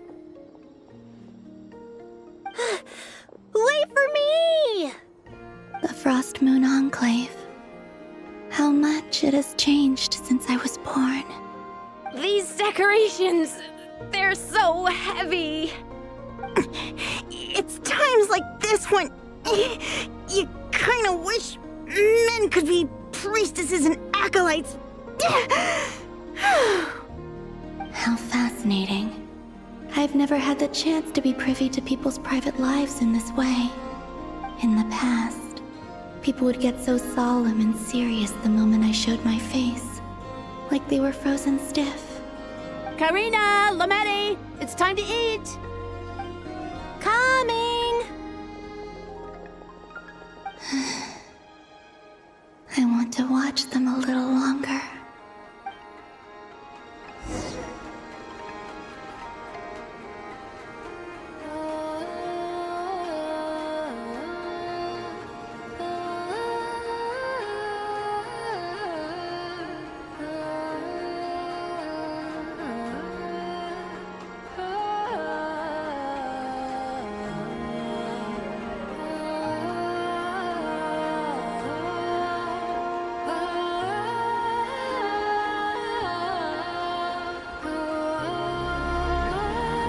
So just fill these balloons with air, right? Yep. Try a couple now to test things out. The rest can wait till Moon Prayer Night. Think fast. Rita! Teasing an acolyte of the Frost Moon Scions? Surely that's a punishable offense. Take this!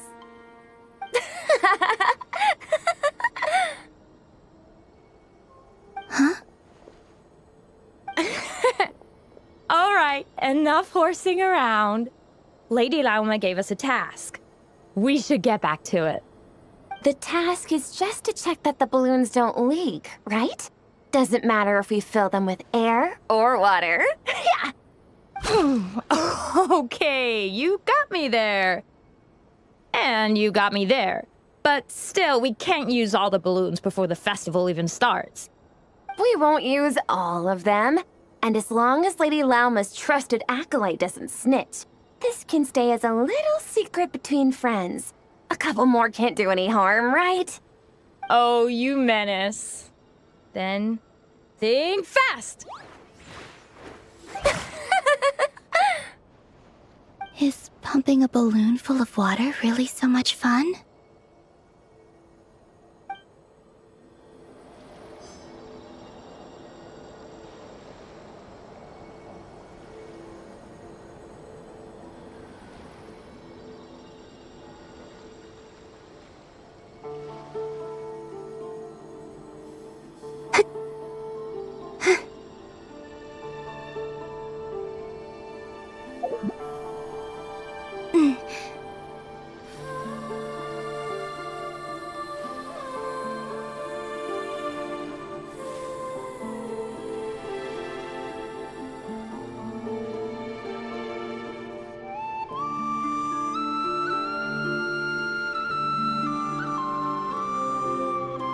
I'm sure you're both tired from playing all day. Come on, eat up. A plain, humble meal.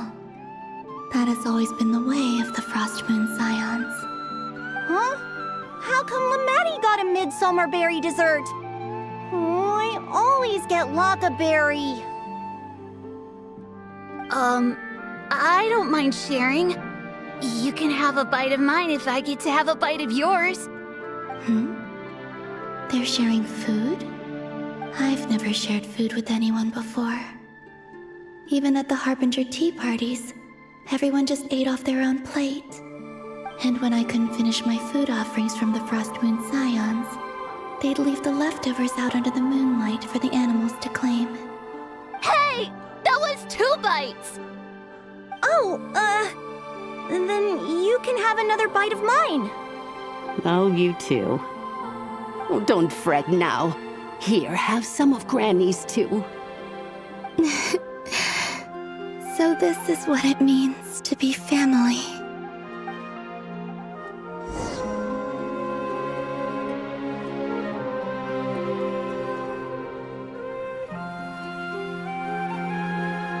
I'm seeing so much that I'd never usually get to see. They'd never act like this when I was around. It's nice. being able to just watch people in peace in these final moments. What a rare opportunity. I think I'll go take a look around Nasha Town, too. Maybe the Traveler will be there.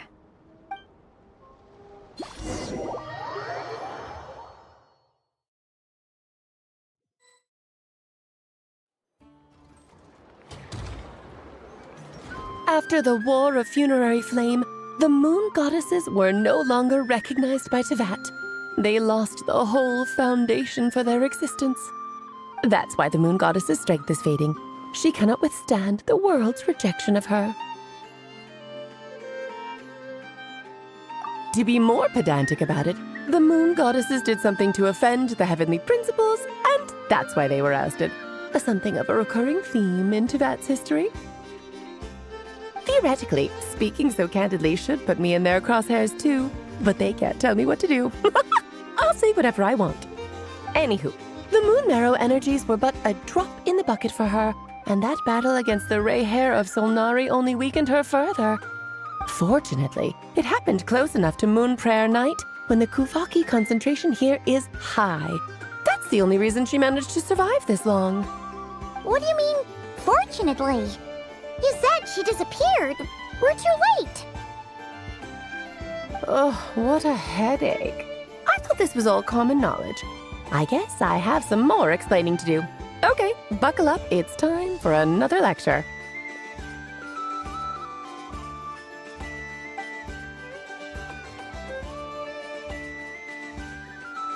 Now, I said earlier that the moon goddesses lost the foundation for their existence. The reason for that has to do with the natural order. Basically, the rationale for their existence in Teyvat was lost. The same logic applies to the present moon goddess too. Consider her existence so far. Her comrades in the Fatui called her Damselette. And she was worshipped as Kutar by the Frost Moon Scions. But these connections have now been severed, whether by her hand or yours. So, the rationale that once sustained her existence is now gone. Wait, we did that to her? Oh, well, strictly speaking, yes. But let's not start pointing fingers, shall we? I'll only end up as the big bad villain, and that's not the kind of final boss I want to be.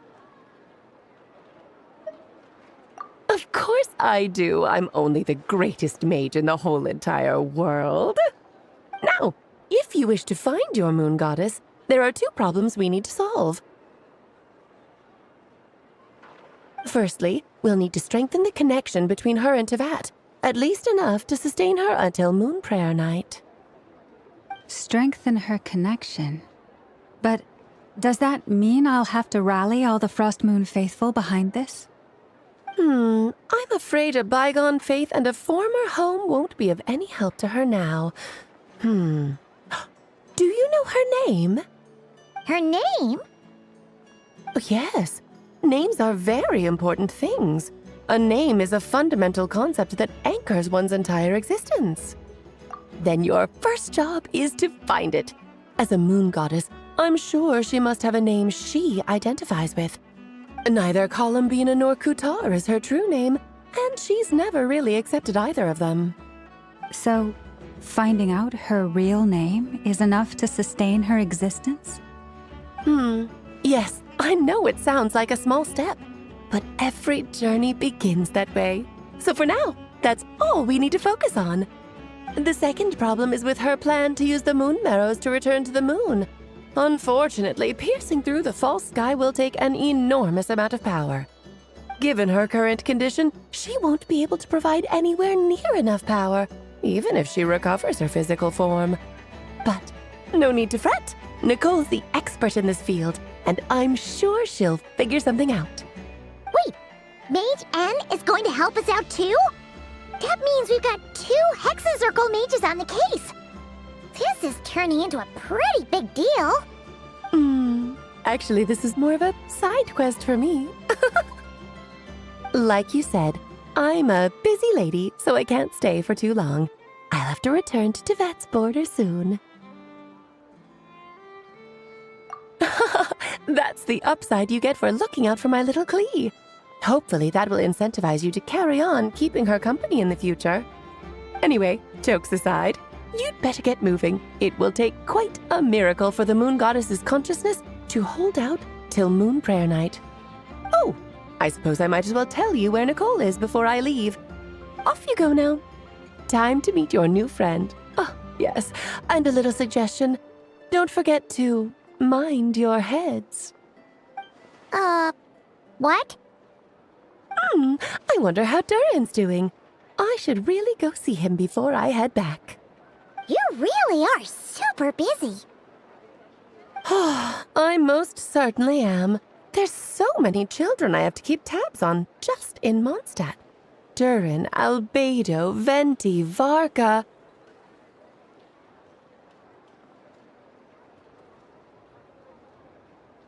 Klee didn't make the list, huh? Of course not. Klee is my pride and joy. I have no qualms about her, because she's the best child in the whole wide world. Yep. Klee's a little angel. I'm glad you agree. Well, all the best. See you when I see you.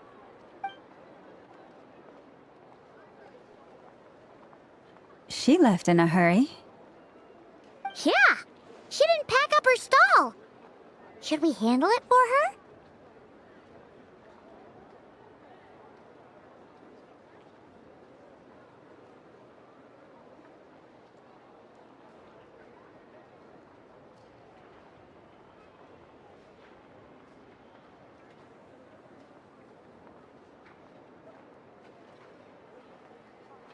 I must say, I'm now very curious about her daughter. Klee, wasn't it? What's she like? That's a long story. Come on, we'll fill you in as we go.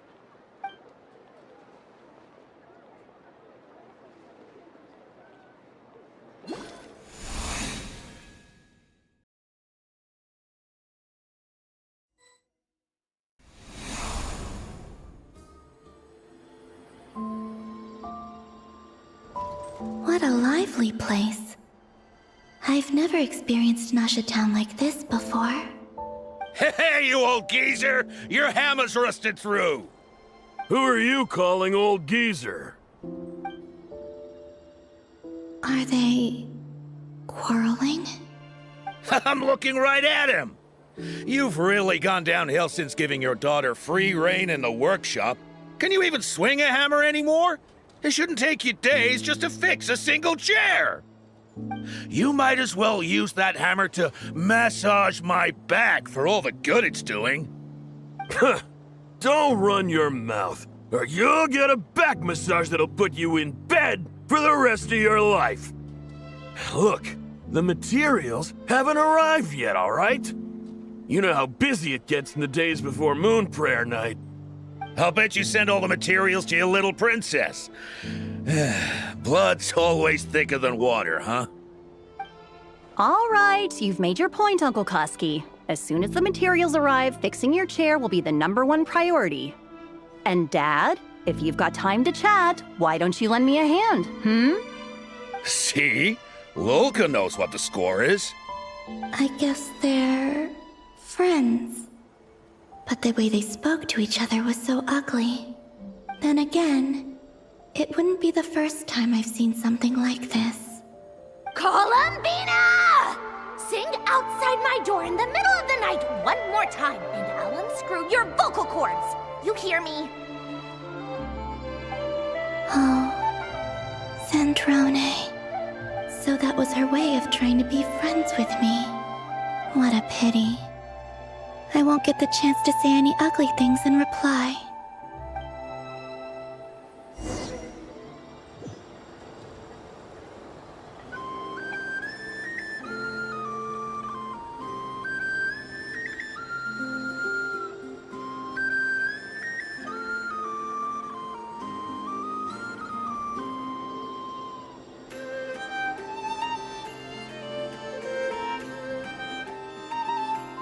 Hey, have you decided what to give her for Moon Prayer Night? I sure have. She's gonna get the surprise of her life when she's least expecting it. Then I'll whip out the ring and pop the question. The surprise of her life.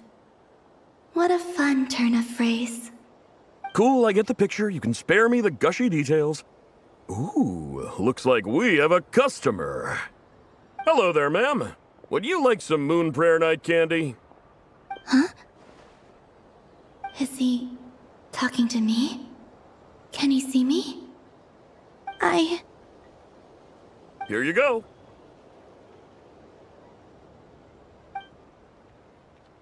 Oh.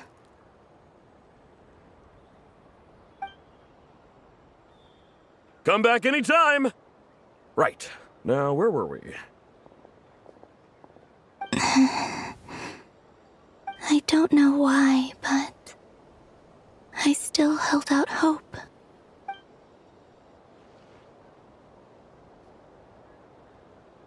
The most important thing right now is to find that mage. This name thing seems super important too, but where do we even start looking? I'd better go pay the Fatui a visit.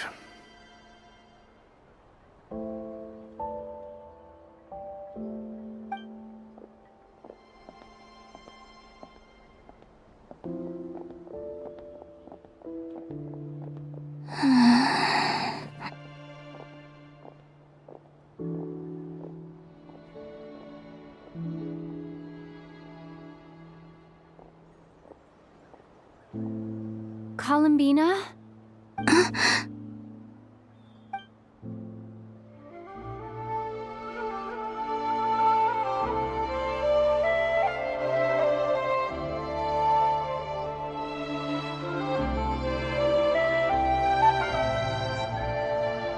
Traveler? Let's go! This is no time to be spacing out!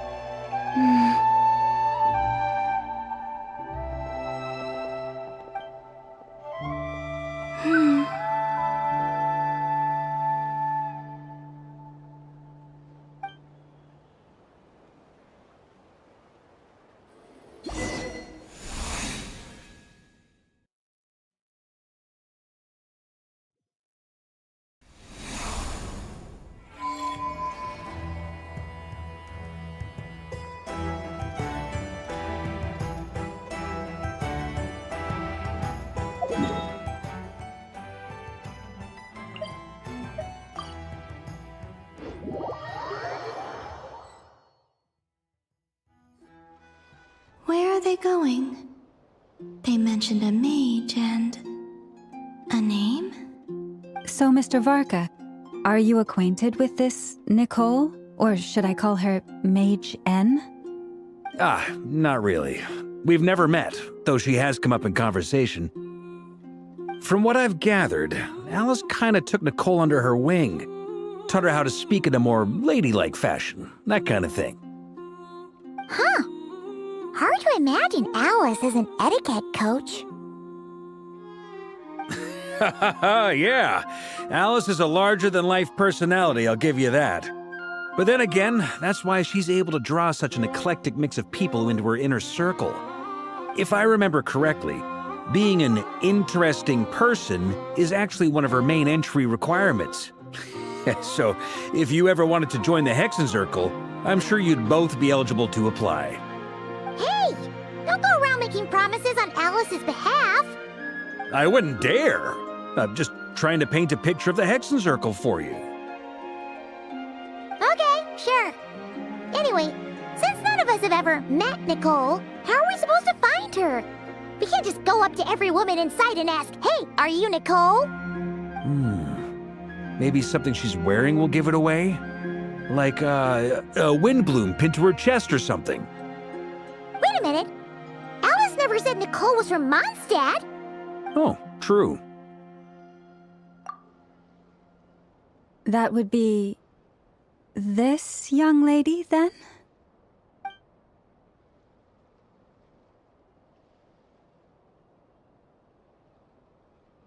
Hey there! Sorry to disturb you, but... are you Miss Nicole? Varka, Knight of Boreas of the Knights of Favonius. Alice might have mentioned me before. Mm-mm. Ah! Have we got the wrong person? Sorry. Well, this is awkward. When I shook my head, I meant, no, Alice hasn't mentioned you before.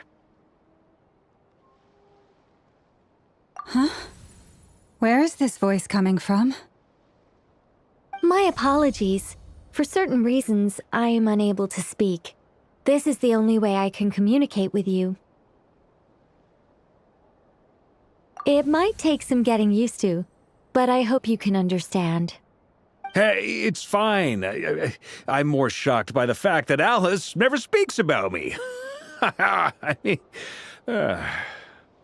As for you two, we have crossed paths twice before, but it is nonetheless a pleasure to finally meet you.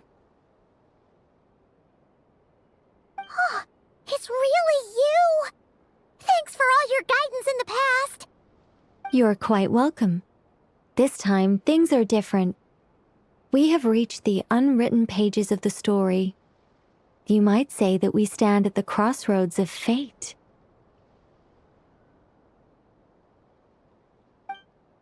Now then, allow me to formally introduce myself. My name is... No, stop! Alice! I can't believe it! I had a whole speech prepared. I'd agonized over every single word. She always picks the worst moments to ruin other people's plans. I'm so sorry about that. Alice took the liberty of devising some bespoke self-introduction magic for each member of the Hexen Circle. But I could have sworn I deleted all of the triggering conditions for it. How did it bypass everything? Oh gosh, this is so embarrassing. This is a very different side of Nicole than what we're used to. Is she not used to face-to-face interactions? Don't worry about it.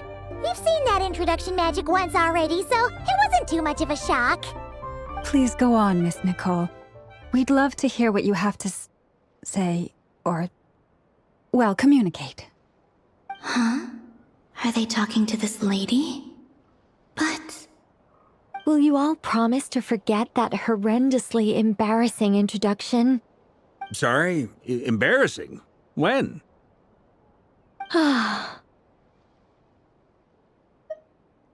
Yes, my name is Nicole, and I am one of a very few angels who have retained both their preferred form and their power.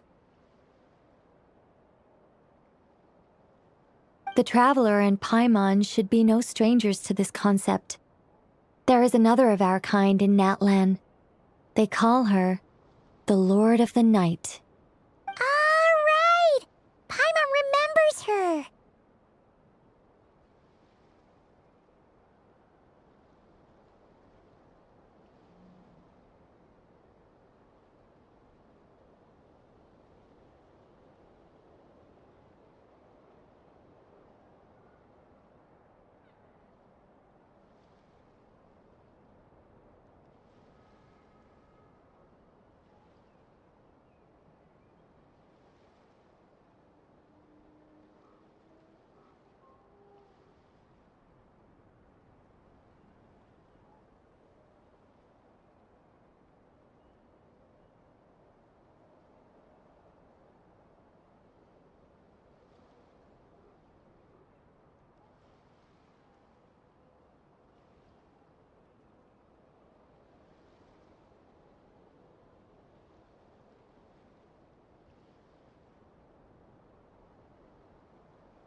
Yes. Well, I have retained more of my power than she. It's because I don't have a long-term duty to fulfill. To be more specific, no. We'll be here all day if I get into the specifics. Moving on. If I'm not mistaken, you are here because you wish to learn how one might reach the moon beyond the sky. That's right. Is that something you can give us any guidance on? Yes, I do know a way. It began with the Hyperboreans, who lived after the War of Funerary Flame. Blank looks. Maybe I should start with the background of the war. Or maybe not. It shouldn't be an issue. I'll fill in the gaps for you when we have more time. Anyway, after that war ended, the 3 moons retreated to beyond the false sky. The Hyperboreans were humans I once aided. They accepted the civilization and creations bestowed upon them by the angels. But despite accepting many blessings of the angels, many among them still held on to their faith in the moons. They were reluctant to accept the new order. Even after the War of Funerary Flame, they sought to contact the moon goddesses beyond the sky and receive their guidance. But all 3 had passed away by that point.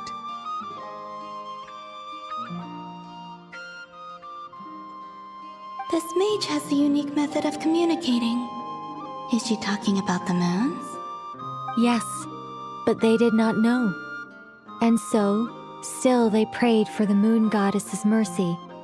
After building titanic structures that consumed vast amounts of Kuvaki, at last they glimpsed the moons and heard their voices. But of course, they were gravely disappointed.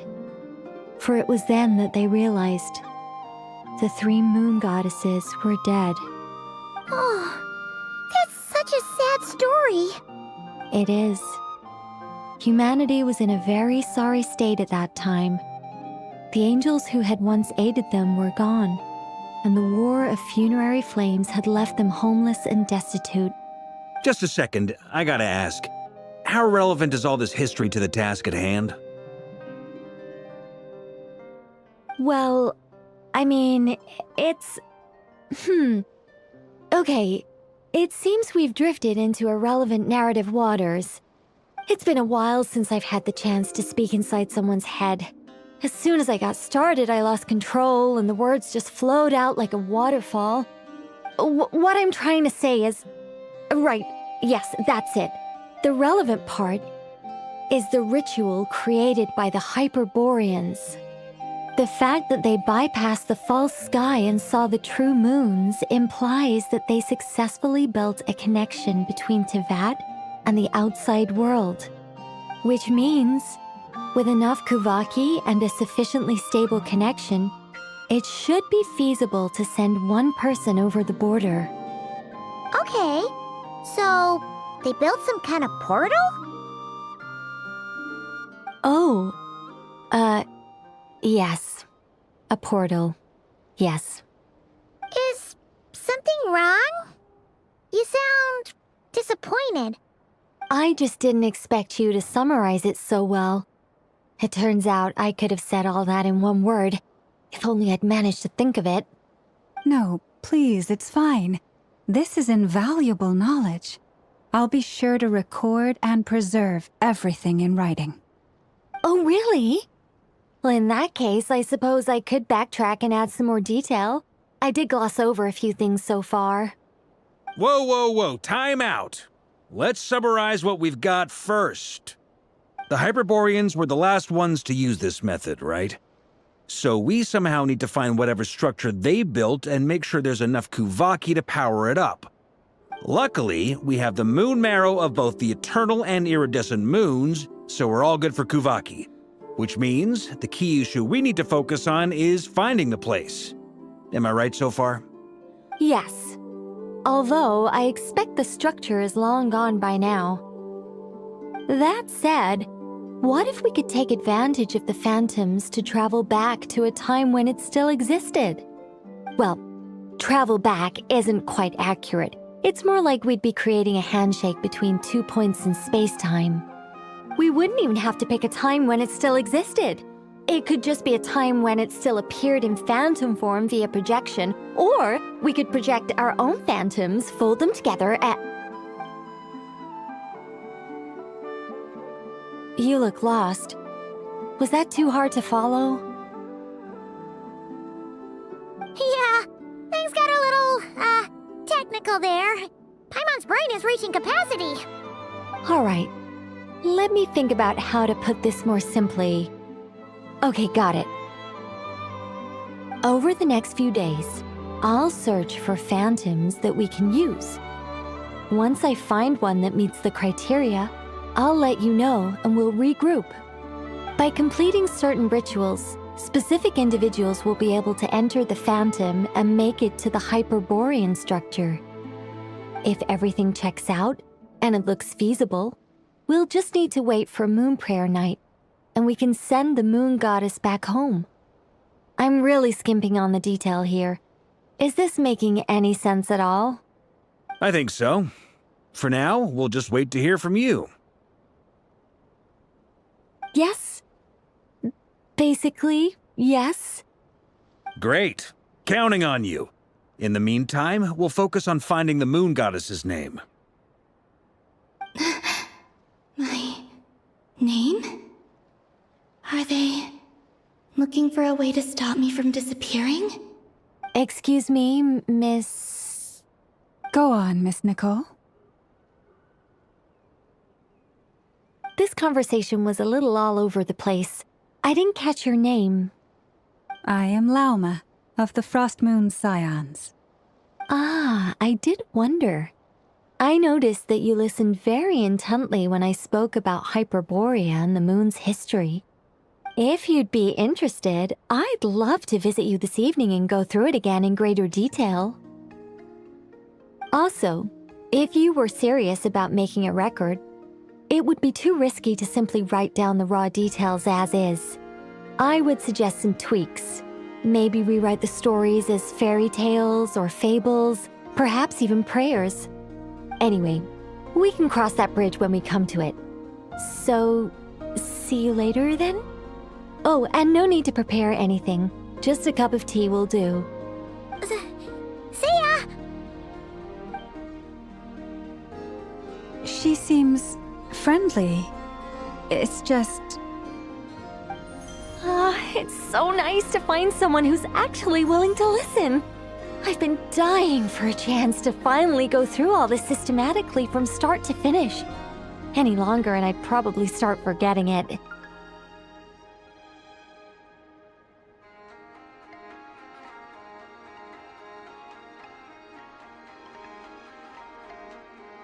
Now Paimon gets why Alice told us to mind our heads. Ha ha ha ha! What did I tell you? A lot of quirky people in Alice's orbit. Now then, the next order of business is, where do we start looking for the Moon Goddess's name? Maybe the rest of what Nicole has to say might give us some clues. Once I've heard her out, I'll summarize the salient points and share them with you all. I'm also inclined to review our other documents. Yes, our faith was first established by our Hyperborean ancestors, but many of the more factually accurate records are from after Kuthar's birth.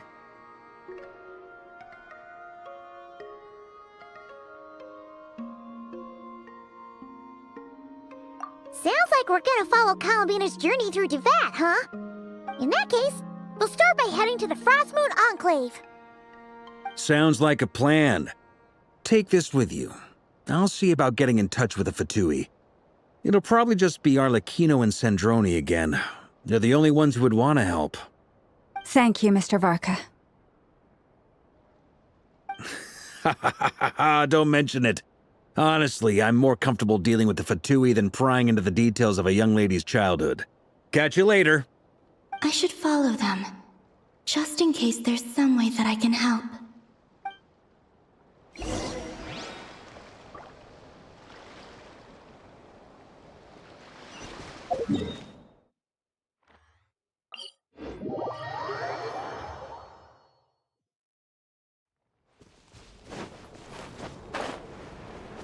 More speed.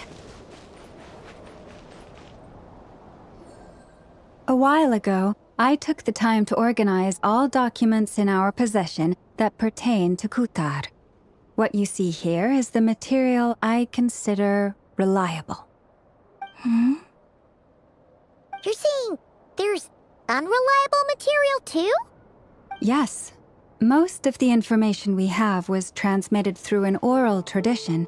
Inevitably, some of her stories were mythologized and deified over the years through countless retellings. That's why I organized them into reliable and unreliable. There's no sense seeking answers in history unless we can ensure the veracity of the historical record. Makes sense. All right, let's take a look through.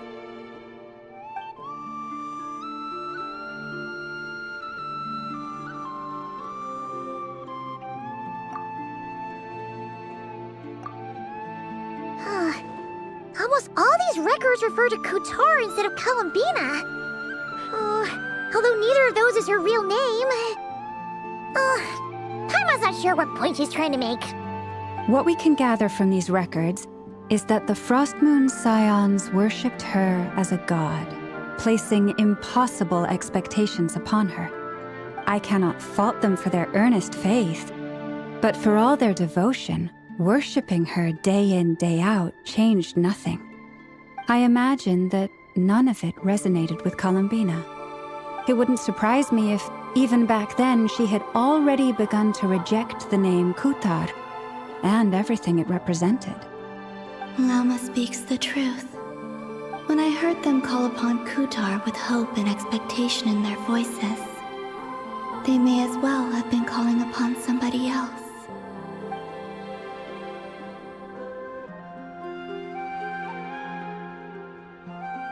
Well, that's a bit complicated. I looked at the level of detail, perceived authenticity, prose style, and how realistic their portrayal of Kutar seemed to be.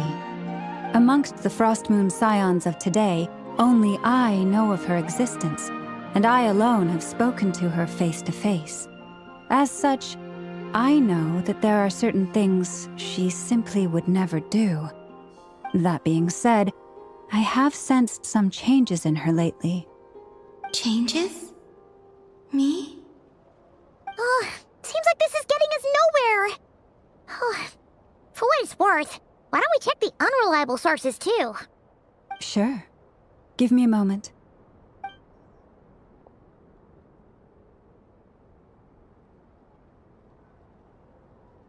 Exerting but a fraction of her divine might, Kutar sheared a great mass from the snow-capped mountain and cast it into the sea, upon whose surface shone the mirror image of the moon. Thus was formed the island of Hisi. Yeah, right. That doesn't even begin to pass the sniff test. The 3 moons are naught but lies through and through.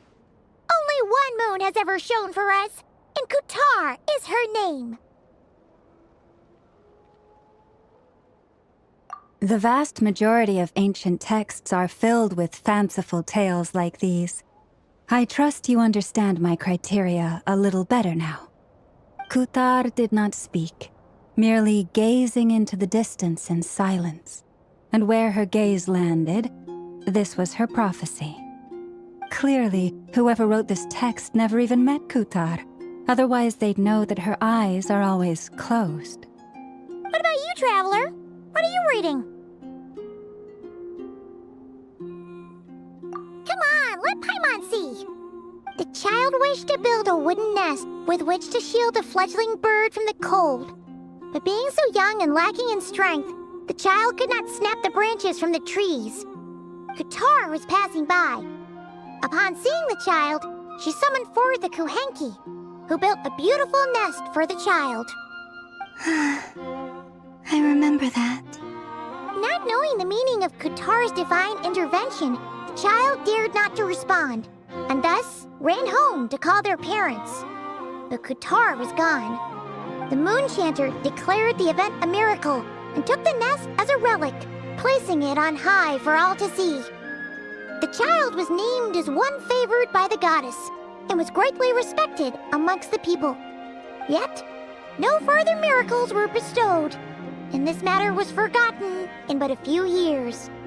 Huh. Any thoughts after reading that? Yeah.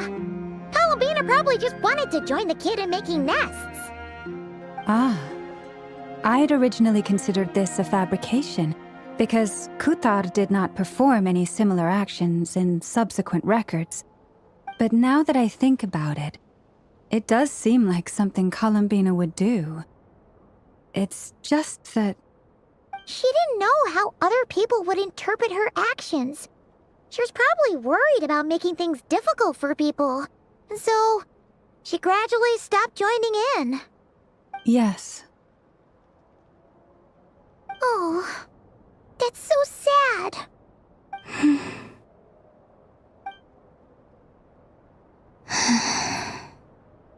And now, I can make no such gestures of warmth, even if I want to.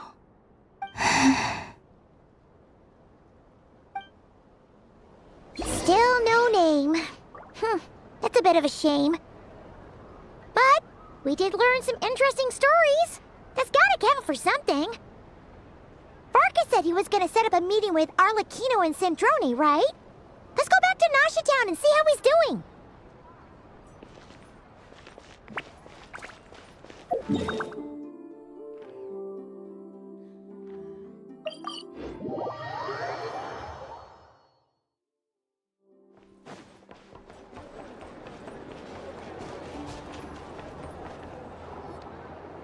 Let's see. There's Varka. Oh, and it's Durin and Albedo too. Yeah, this is pretty much the same place we bumped into each other last time. I convinced them to stick around a little longer. We were all waiting on people, so I figured having a little company would help pass the time. Ah, so you've been waiting for us? Does this mean that you've already arranged things with the Fatui? Sure does. Now you're back, we can go meet up with them together. How'd your investigation of the Frost Moon Enclave go? Well, we didn't find out Columbina's true name. But apart from that, it went pretty well.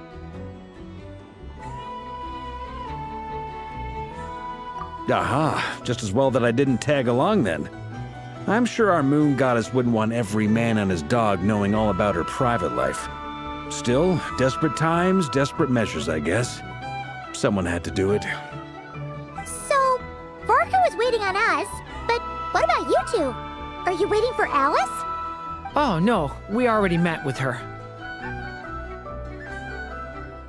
We discussed that experiment I mentioned to you last time. Oh, and she also handed me this communication device. That's right. I understand she informed you about the relationship between the phantom phenomena and Tevat's borders, yes? She wants me to help her with some more experiments on that front. She said that she'll contact me through this device with more information. Ah, I see. Following instructions and making observations. Pretty common research method. Takes me right back to Albedo's lab. Wait, then who exactly are you meeting? Someone you know. Albedo's met him too. But I don't think Miss Lauma or the Grand Master have been introduced. Introductions are overrated, especially in cases like this. It's you! So, it's not like the Academia has prohibitions against going abroad. Also, I applied for leave. I've been writing to Hat Guy since obtaining a human form. I've already brought him up to speed on everything that's been going on in Nodcry. Hat Guy? Turns out, I actually have heard that name before. Oh? Then why did you react the same way I did? I only knew the name, not the fella. But since we're all here, let's do some introductions for what it's worth. I'm Varka, Grand Master of the Knights of Favonius. Lauma, Moon Chanter of the Frost Moon Scions. And I'm a Driosh from the Vahumana Darshan of the Sumero Academia. Hat Guy. Good to see you again, Mr. Guy. I believe we last saw each other on the boat ride here.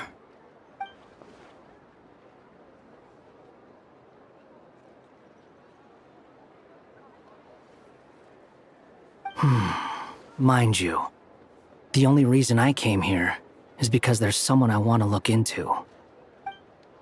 Who's that? The Doctor, also known as Dottore, second of the Fatui Harbingers.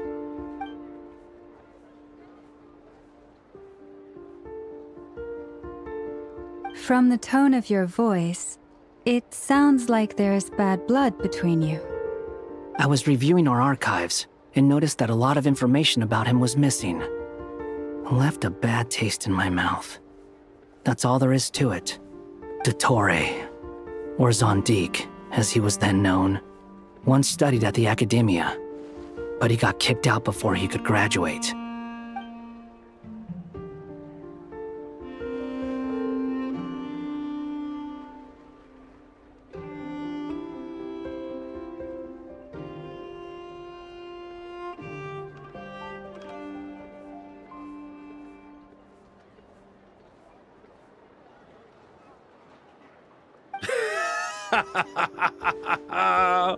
So the Harbinger's #2 man is a college dropout? How embarrassing for them. Last we heard, he was planning something. We actually heard that a few times before, even coming to Nocturne, but we haven't seen a trace of him since we got here. He only appears when something interests him. For all we know, he might have left already. But the fact he did something here at all is worth noting. It'll fill a couple extra lines in his file. Why does it sound less like a file you're writing and more like a criminal record? Anyway, we were just about to meet 2 of the other Harbingers. Want to come along? You might learn a thing or two about him there. Sure. Even though they're Harbingers, well, they're old acquaintances of ours, so, you know, when you talk to them, try to be... I got it. The Frostmoon Scion's relations with the Fatui remain tense. Forgive me if I do not attend. In that case, we'll continue assisting Miss Alice with her experiments. Good stuff. Everyone's having a fruitful time. All right, we better get going. I'll lead the way.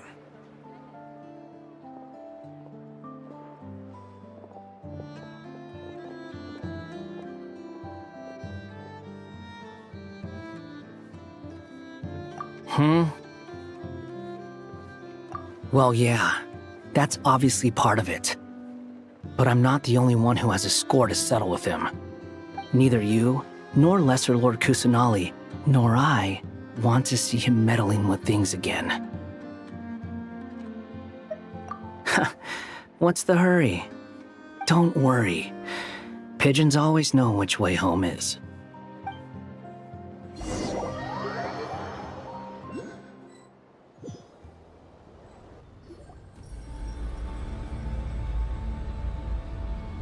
You made it. Who is this? A scholar from Sumeru. They call him Hat Guy. He's an old friend of the Travelers. Wait, this is the Academia representative you wrote about? He doesn't exactly look the part. I believe this will prove my identity. You'll notice it bears the seal of the Sanctuary of Surasthana. Well, what do you know? So it does. All right then. My mistake. It's fine. I expected as much. What?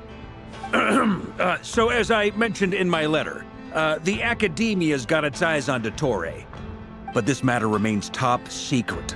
Apart from those assisting in the investigation, the fewer people who know, the better. If anyone asks, I'm here in Nocturne to pursue my personal academic interests. Gotta say, Varka, you did pretty well to keep all this under wraps for so long. Sounds like you got in touch with the Academia about this way back. You flatter me. Where do I even start? Remember that time we fought Rerir at Star Sand Shoal? He sure let me have it then, didn't he? I'll bet Dottore had that all sketched out, with me as his convenient little pawn. He could not care less about us if he tried, but hey! The feeling's mutual. Does Dottore really strike you as the sort who values his relationships with his colleagues? Fair point. Definitely not.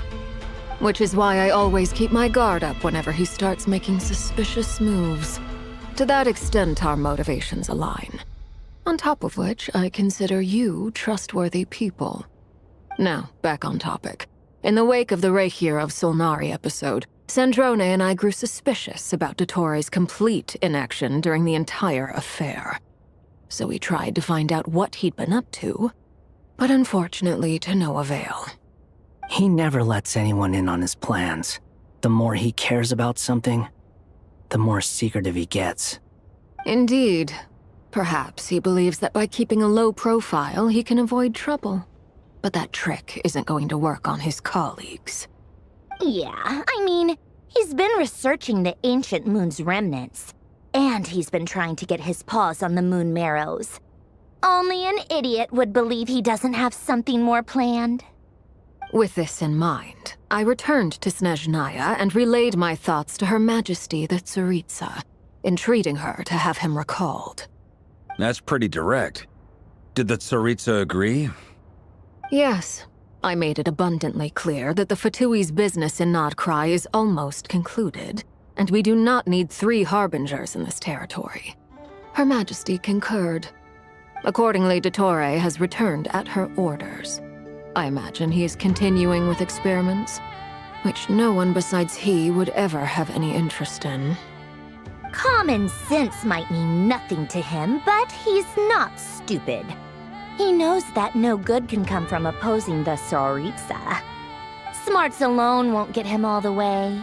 He needs the Rooster's resources and Regrator's Mora, both of which the Tsaritsa can strip from him by waggling a finger. But doesn't he have a track record of publicly following orders while going against them in private? He probably has it down to a fine art by now. Wouldn't put it past him. We worked together on a research project once. Only briefly, but it was enough to show me that we're fundamentally different people. He has no interest in doing things methodically, stage by stage. His thoughts jump all over the place, and the moment his curiosity is satisfied, or he gets the results he wants, he disappears. The only similarity we share is that, once we set our minds on doing something, we will see it done, whatever it takes. Well, we definitely saw some of that in your battle with Rerir. You got so competitive. Ugh, do not remind me. Then I believe we all concur. Dottore will not simply give up. Fantastic. Now this is turning into a whole day of unpleasant memories. Ugh. Are you talking about the moon marrow stuff? He also strikes me as the kind of person to disregard experimental regulations, ruin all the equipment, and go way over budget. Then leave the first person he can find to deal with the fallout. Exactly. This one time, he was running some high-temperature experiment and the substance exploded. But does he care? No. He orders his subordinates to open the device so he can observe the results, which causes the gas inside to leak out. That gas was poisonous. If I hadn't been there, who knows how many people might have died. And after all that, he left while I was still cleaning up after his mess. What a waste of time, he said. Waste of time? The nerve! He wasted my time! You've been bottling that up for a while, huh? Hat guy, I must say, you seem awfully familiar with internal Fatui affairs. Especially when it comes to Dottore. Thank you, Lady Harbingers, for providing such valuable information. I have no other questions for now, so I'll be on my way.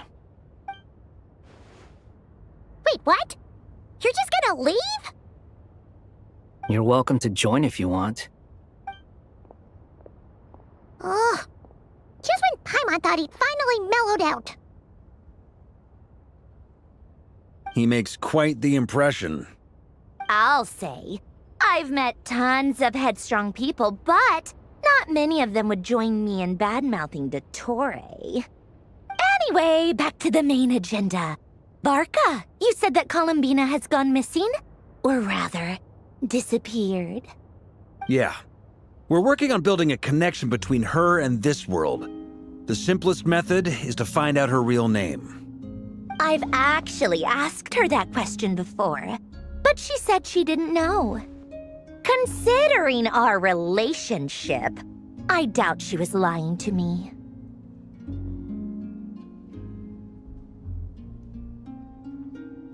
As far as I recall, she was never dispatched by Her Majesty to claim a gnosis or anything like that. The Tsaritsa's plans had long contained a place specifically for her. I always thought that was weird. What could she do that the rest of us couldn't? Knowing what we do now, it's probably something related to Kavaki, right? More than likely. When she first arrived, Columbina would often go to Her Majesty and ask when she could start the task assigned to her. But Her Majesty always gave the same reply. The time has not yet come. So she spent her days in Snezhnaya doing basically nothing.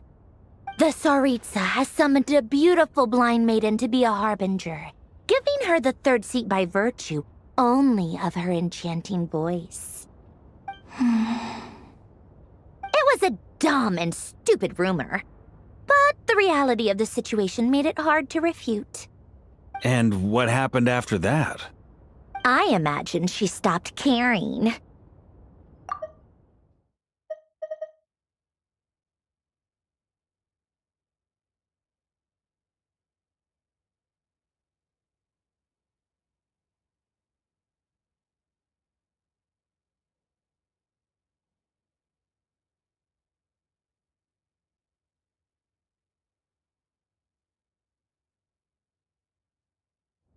She no longer seemed to care why she had been recruited, and Her Majesty never gave her any missions, so she just continued to sing in the flower garden.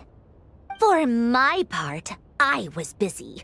So busy, in fact, that watching someone be that idol had me fuming.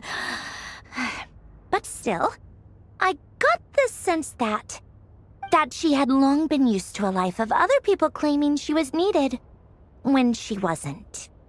I just felt that having a place to stay would cost me something eventually.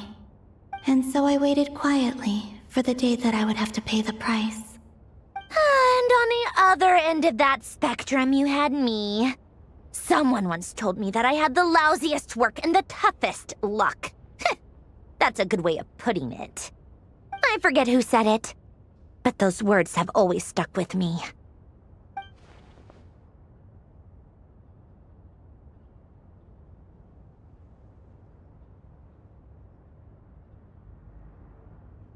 But you've done your job exceptionally well all this time. Because at heart, you are a conscientious person. What is it? Something come to mind?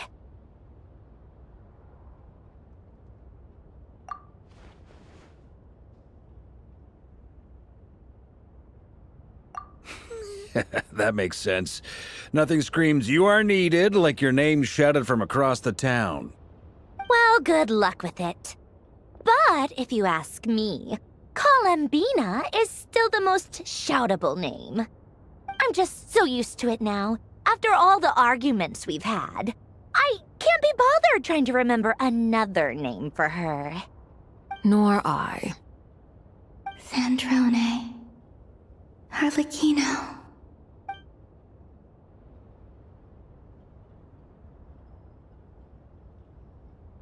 Huh! It's a Sealy! Does that mean Nicole has news for us? Ladies, I thank you for your hospitality. If the chance ever comes up, I definitely owe you both a drink sometime. I'm sure it will. You can make your own way out. Heck, you've been here enough times, you probably know your way around better than I do.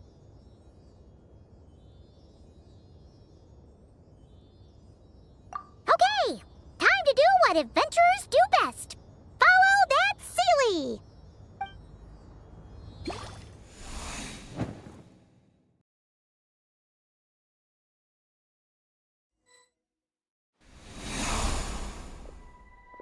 Here you are.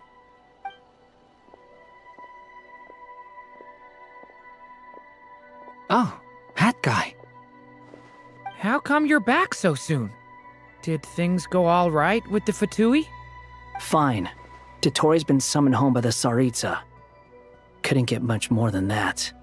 How about you? Any progress with the investigation? Unfortunately not. We've tried everything. Different phantoms, different locations, different points in history. But the results were the same each time. Abyssal monsters roaming the land. People crying out in despair, with no hope of being rescued.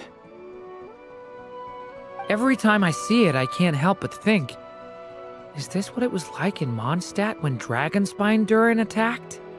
And if I fail in the task I've been given, will I create yet another tragedy? That's just meaningless speculation. When we encountered similar phenomena previously, I tried to interfere with those illusions, using sounds and lights to guide them. However, we could not change their fates. At most, we were able to extend their existences. The events of the past are like fate that has been written into Irminsul. There isn't a living thing in Teyvat that can escape its past. But Miss Alice instructed us to try to find ways to change the outcome that these phantoms face. It's an impossible task. Can't you just refuse? Since she asked us to do this, I feel like it can't truly be impossible. Or if it is, well, mages can make the impossible possible. I could not have been born as Durin otherwise. But you also said that your past 39 attempts were fruitless. That's true. But you're still going. Yes. After this many futile attempts, surely you realize that you're not doing this because you still believe what some mage told you. It's because you want her hypothesis to come true. It's something you wish for deep inside. So, think for yourself about what you want to do. As long as you don't believe it's futile, it isn't. Yeah. Previous experience indicates that we cannot touch the phantoms, which limits the effectiveness of our interventions. If we want to clear this hurdle, we need to break this rule somehow. Same thought here. Following the same rules means repeating the same failures. Reducing ourselves to mere playthings of fate. So you mean we need to figure out a way to make contact with them despite knowing that we can't? Yes, and I suspect that's something only you are capable of. Everything in Teyvat is logged in Irminsul, but the withering that once occurred in Sumeru was a sign that the Great World Tree was being corrupted. This corruption allowed things that should not have existed in Teyvat to appear. This is tantamount to rewriting reality to an extent. You're saying abyssal power might be able to affect those phantoms? No one's ever tried it before. If you're gonna try it, it'll take courage. And you have to be confident that you can control it. Is anyone there? Has anyone seen my daughter? She's missing. I have to find her. I hear someone inside. Spargana? Are you in there? Ah! If I can use my abyssal powers to warn him that there is danger here, maybe it'll change his decision. Maybe he'll stay away. Yes. The important thing is not the nature of the power, but rather how you use it. To intimidate and obstruct. Sounds about right for the Abyss. Well, let me try. I should be able to influence that thing. Have you seen a little girl? What? This isn't the time for that! Just run!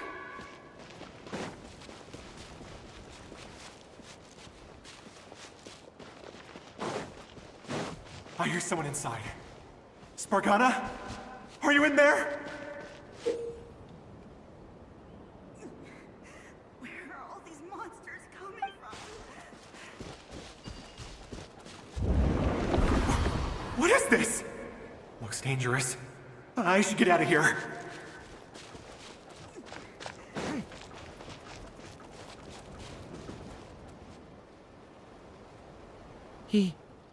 He really left. Ha! We did it! Don't celebrate too soon. Follow him. See what he does next.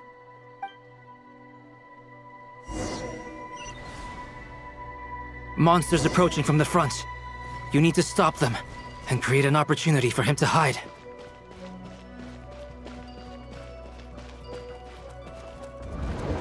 No! There's monsters ahead!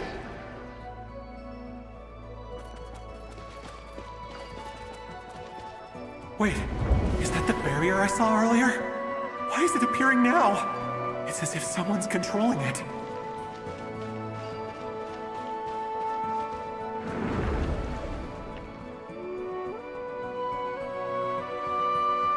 The monsters are gone. Is it safe now?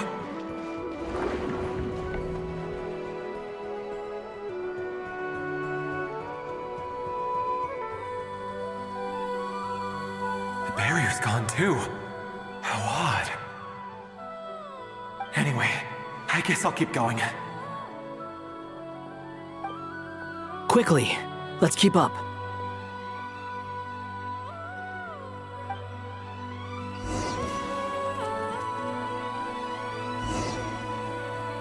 Wait, there was someone else here? Don't go any further. We've got anti-monster traps laid out everywhere. But my daughter must just be up ahead. I have to go. This way's blocked.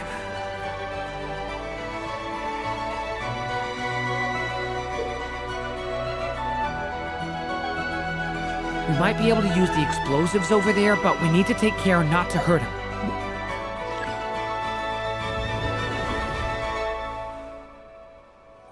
I'll use the barrier to keep him at a safe distance.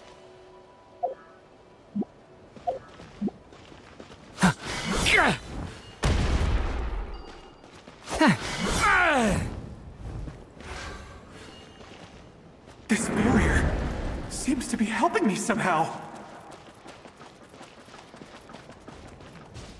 Hey, wake up! Oh, no good. Gotta keep moving ahead.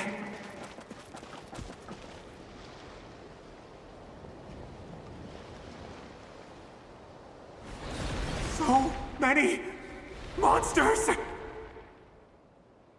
There's still a chance, Durin. Use the traps.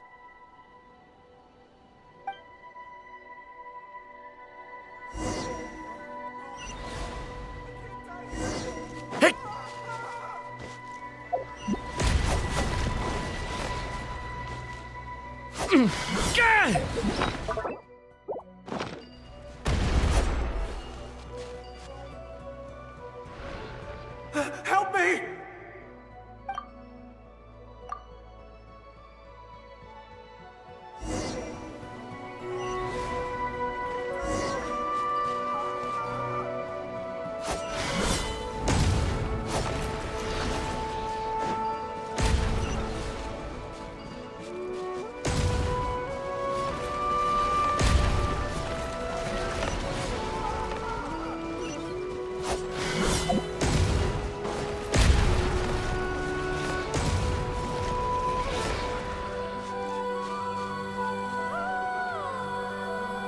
This is a new development. I've never seen this happen before. We might just be able to save this person.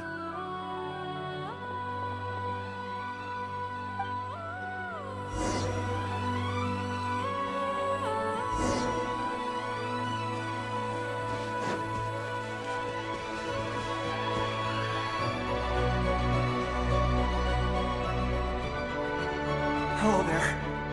Have you seen my daughter? Spargana's her name. She's carrying a large backpack. Get out while you still can, you fool. You won't find any survivors here. But I can't just leave her here. She must be so scared right now. Sorry. Wish I could help, but I haven't seen her. You'll just have to keep looking. Okay, thank you. If I do find her, I'll get her to shelter and come back for you. Don't bother. I've got nowhere left to go.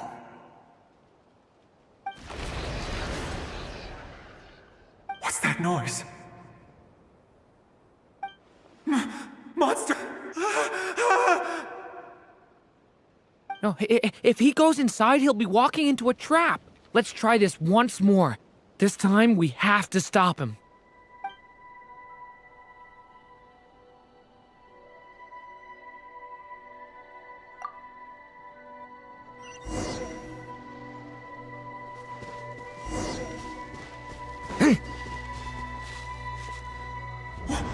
Why? How will I know where Spargana's gone like this? You know what? I'll trust this strange barrier. It's gotten me this far after all.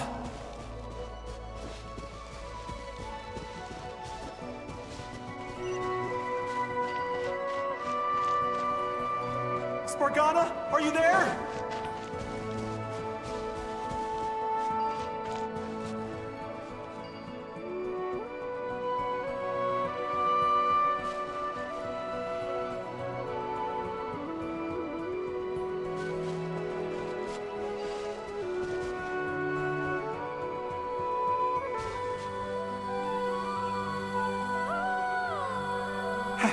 Hello, I'm looking for...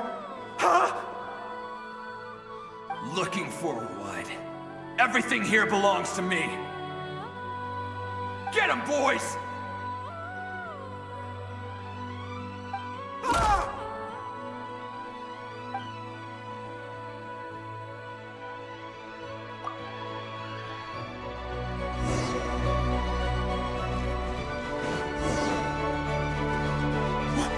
Why? How will I know where Spargana's gone like this? You know what? I'll trust this strange barrier. It's gotten me this far after all. What? Hey! Let us out!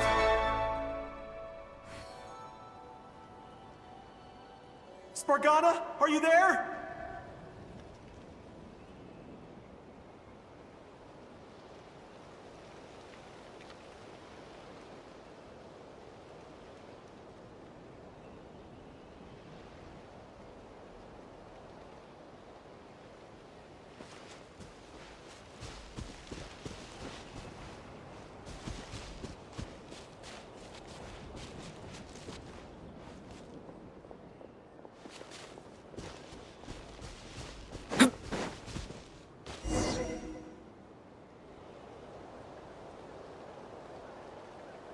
Huh?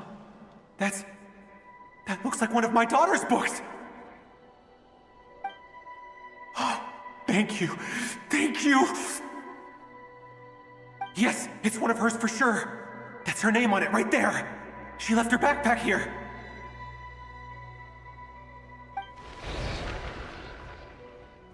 Durin, just like last time. Use the explosives.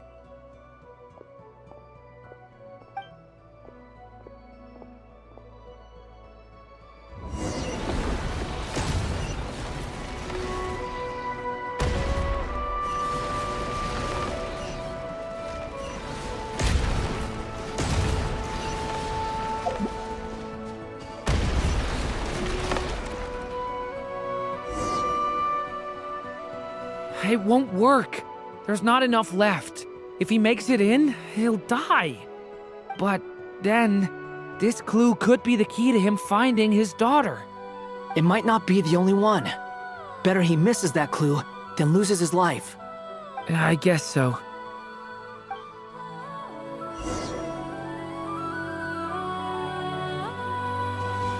Stop him, Durin. We can't let him get any further in. book! She's passed this way! Why? Why won't you let me go in? I've searched and searched and searched just for this! But how will I find her without any clues?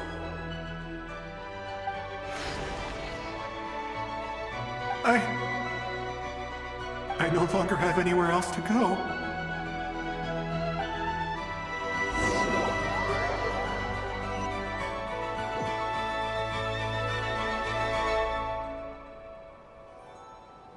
I'm sorry.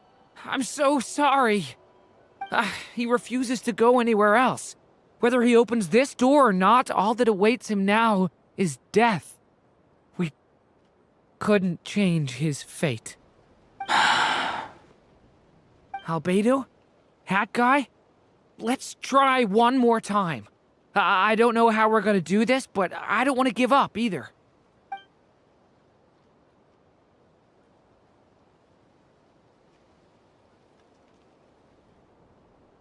Why am I here? What's going on? All these scenes running through my head. Where are they from? Huh? What's going on?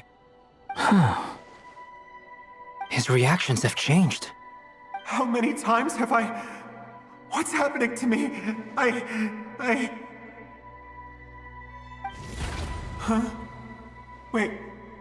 Who are you? You can see us now? I feel like I always could, but that I only just realized you were there. I'm sorry, I don't know how to describe what I'm feeling. But you were the ones guiding me using that marked barrier, right? I haven't done anything yet, but those monsters, those deaths, they feel like memories. Like things I really did experience. I won't find my daughter. In fact, I'll ultimately die trying to find her. Isn't that right? Well, no, it isn't. Yes, it is. Even so, we're trying to find a way out of this.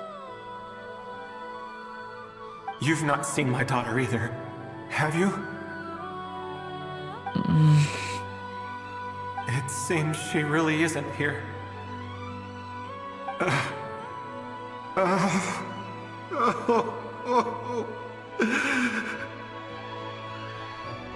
I'm sorry we couldn't help you.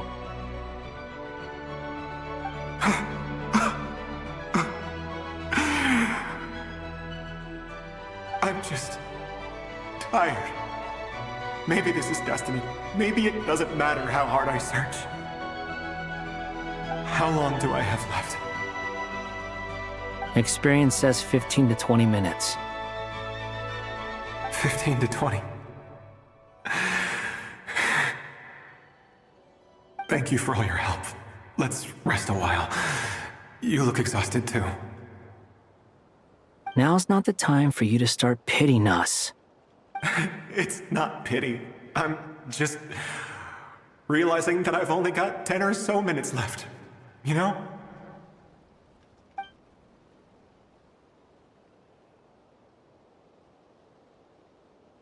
You say you're from Mondstadt, yes?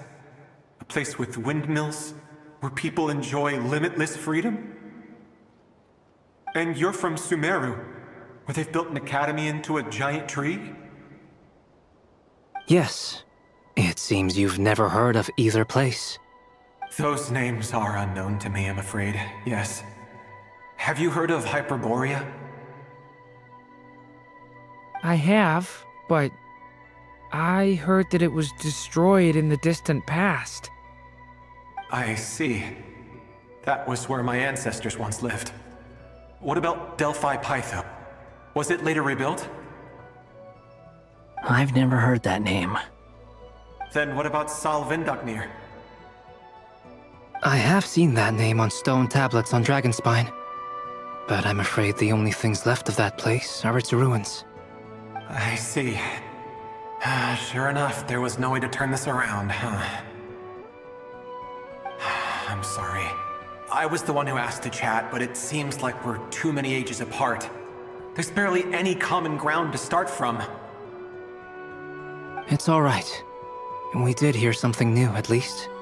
From how you speak of your lives, things must be going all right for you, I guess. They are.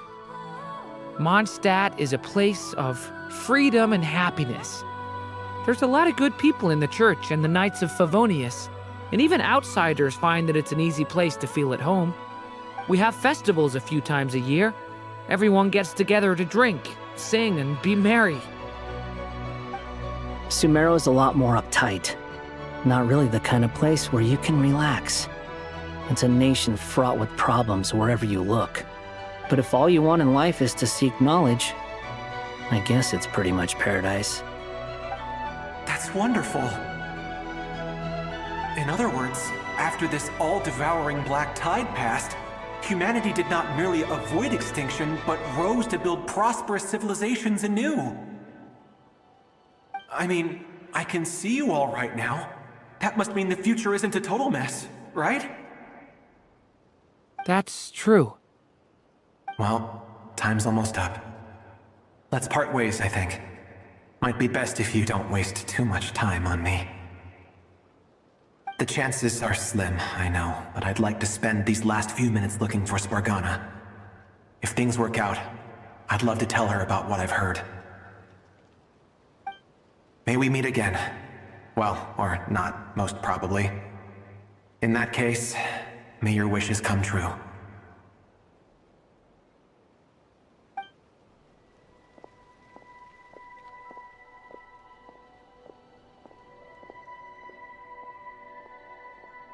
He's gone. In a few minutes, he will meet the end that was his to begin with. The ending of this tale did not change, but I believe that we've just made the most progress we have yet. May your wishes come true. If only it were so simple. Hat Guy, could I ask you a question? You've never talked about your past. It seems complicated, and it weighs heavily on you, too. Would you be willing to tell me about it? I mean, sometimes it's better to get things out in the open. Take that guy we tried to help, for instance. At least he said goodbye with a smile, right? I know about Albedo's past. Our experiences are very similar, and he created me. As for you, you're my first friend, and you've witnessed every step I've taken. But by comparison, I know nothing about you. Either way, I mean, we're still best friends. But if I knew more about you, I might understand your thoughts a bit better. I've told you about myself. I'm a student at the academia. And what did you do before that? Prepared for the entrance exam? All right. If you really don't want to talk about it, I won't press you any further. I was a puppet built from the branches of a white tree, using technology left behind by the Conrian schools of mechanical engineering. A white tree? You mean an Irminsul tree? Yes. A branch of Irminsul that was once connected to the main tree. So you had a human creator too? Yeah. But my creator abandoned me after deciding that I was a failure. After that,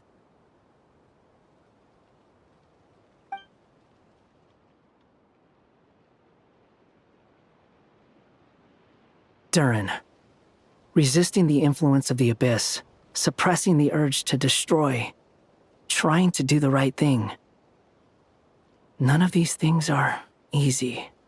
But no matter how hard they are, trying to rewrite past wrongs is far harder. You asked me if you would create a new tragedy if you failed. I told you there was no point speculating about that. But the real answer is, yes, you absolutely will. Hat Guy. But at least you've got people here to help steer you away from the wrong path. So, just keep aiming towards the light. I will. I promise. All right, break time's over. Hello? Durin speaking. Hello, friends, it's me! What have you been up to, I'm detecting some unmistakable fluctuations here at the border. The amplitude isn't particularly high, but they're completely different signals from the ones before, and the scale is comparable to those I've detected previously. Alice, we were unable to save that person. However, he appears to have retained a portion of the memories gained through that cycle, and was able to hold a conversation with us. I see. Well, that is rather odd indeed. It definitely merits further attention. Could I trouble you to keep trying the same approach? I need to gather some more data. Counting on you. I should probably have Nicole come and check this out as well.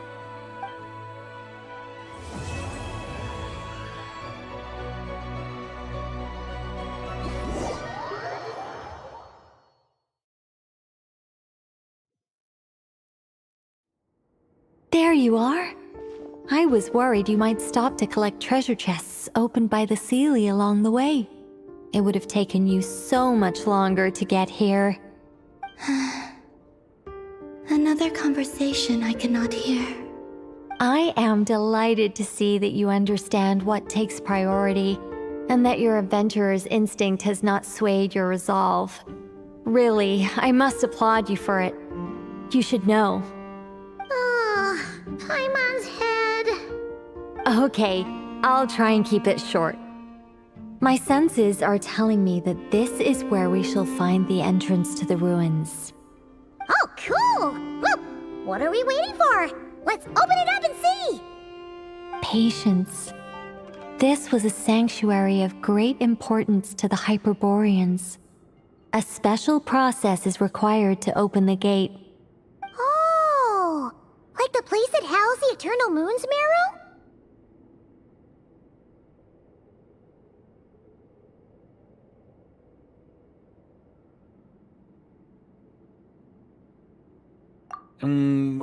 Okay, so what's the plan? Need us to do anything? And just the short version, if you can. Ah, all right then. I was planning to start with some background on the invention of these techniques. Are you sure you don't want to hear it? It's quite informative. Remember what you were saying about priorities? Fine. Simply put, we need 3 human representatives to successfully undergo a process of Kuvaki resonance. Think of it as a test from the 3 moon goddesses to see if the entrants are qualified, with the most recognizable qualification being Kuvaki. Pretty sure Lauma would ace that test. Oh, wait. But we need 3 people. I also have no doubt that the Moon Chanter would be qualified. But we would need 2 other people with the same constitution. Therefore, the most feasible method is not so much to follow the rules, but to figure out how the test functions and find a workaround. I've done some research, and it turns out the mechanism is rather crude.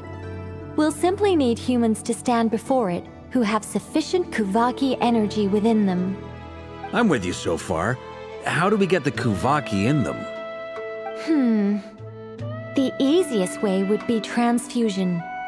Take some Kuvaki from Nocturne's soil, put it into the bloodstream, and get it circulating in the body. So we're going to cheat on the test? Precisely. There are other methods, but this is the simplest one.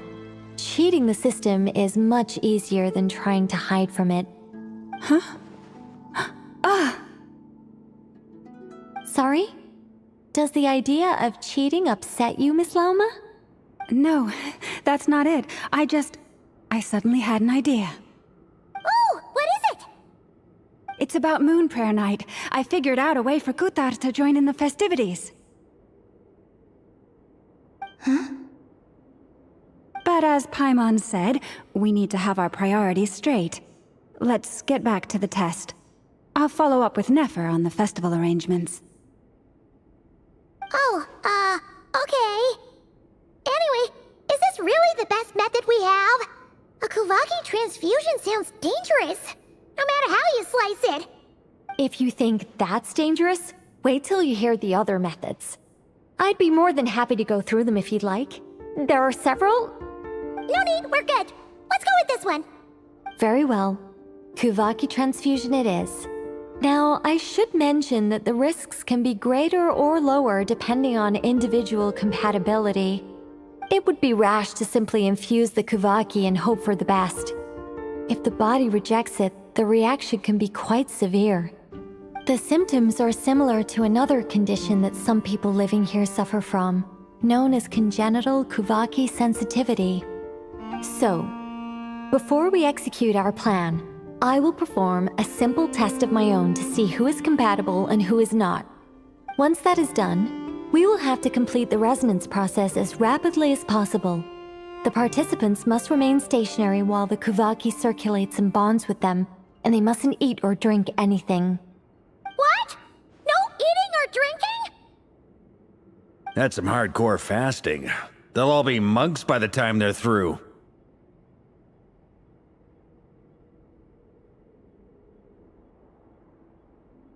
"3 days. Oh, that's so long!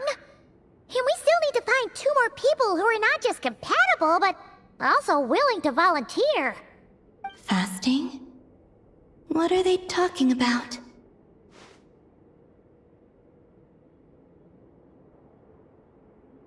Really? Don't you want to think this through? Haha, count me in too. 3 days without food? I can handle that. Miss Nicole has made it clear that this is the easiest way. The way I see it, there's nothing else to discuss. It's time to step up. Yeah, you're right. In that case, Paimon volunteers to be Captain of Logistics. She'll keep the fires lit and grab some spare clothes to keep you comfortable.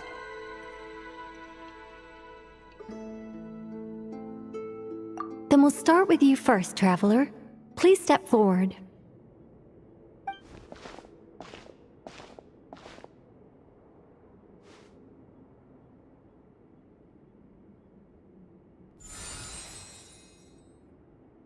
How's it going?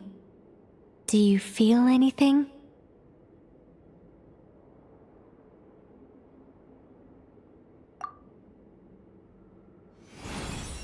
How about now?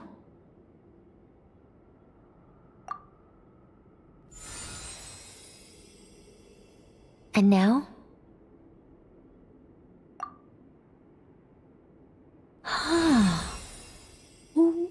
What about now? You guys, it's not a competition, you know. All right, I'm officially impressed.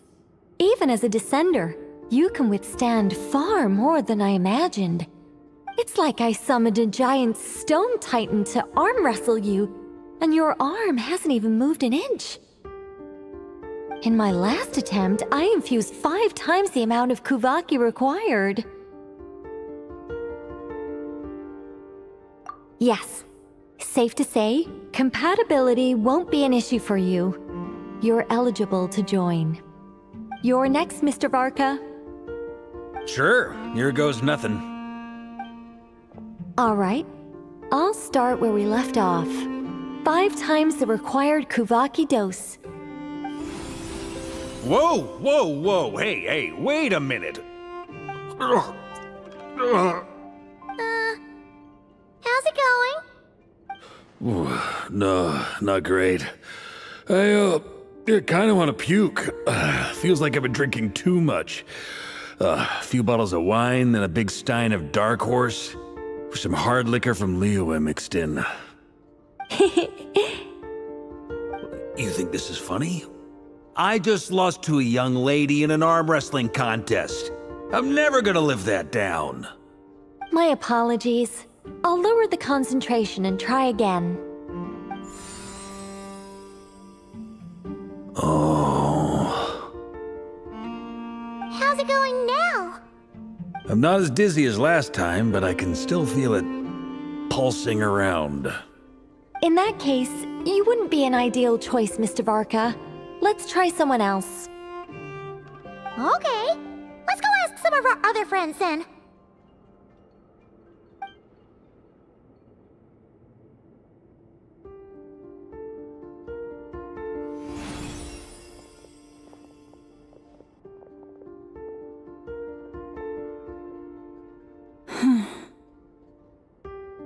No surprises here, Miss Moonchanter. You're perfectly compatible. You may join.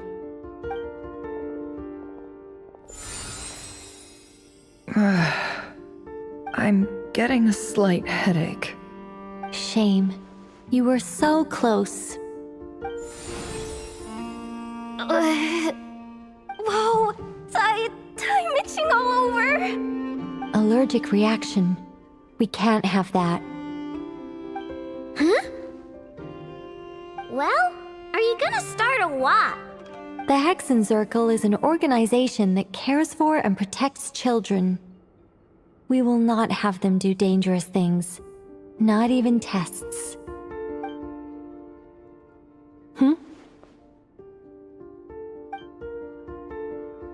Is something the matter? The candidates have to be human. I guess that rules me out too. Huh. Everyone except the Moonchanter got beaten. Guess I don't need to feel so bad after all. I mean, looks like this isn't gonna be as easy as we thought. Perhaps I could ask for volunteers among the Frost Moon Scions. I'll see about talking to some trusted Lightkeeper colleagues. Itlua springs to mind. In fact, I think we had some former Frost Moon Scions join our ranks recently. Can you give me the scientific explanation for how the test works? I can probably make some kind of test bot. Then we can just zip through Nasha Town, going up to people and pressing a button to check their status. Wouldn't that be way easier? No. Wow! No elaboration for once. How about I contact the Knights of Favonia's garrison in the Wave Chaser plane? Shame that Lohan's already left. And that guy's even tougher than I am. Strange. The moon goddess is clearly revered by many people. So why is she on the brink of disappearing? She mentioned that the world has rejected her from the very beginning. And when we fought the Reikir of Solnari, it seemed like she exhausted her power for our sake. Also, I'm not sure revered is the right word for how people feel about her. Gratitude, certainly. For my part, anyway. It's basic reciprocity. She helped us, so she deserves our help in return. Yeah. Even though she looked like she didn't care, she still saved a ton of people, including me. A review of the relevant data leads me to conclude that Miss Columbina is a good person. Yep, you bet! They really think so? I'm super surprised that Columbina isn't her actual name, though. I think it really suits her. It's light and graceful and... yeah, just a really pretty name. I know, right? Unfortunately, that's not our decision to make. Columbina. That was the code name the Fatui gave me. But it also came up in the song I heard when I was born. But... is that really all there is to it? What do I truly think of my own name? Is there anyone left who will still call me by that name?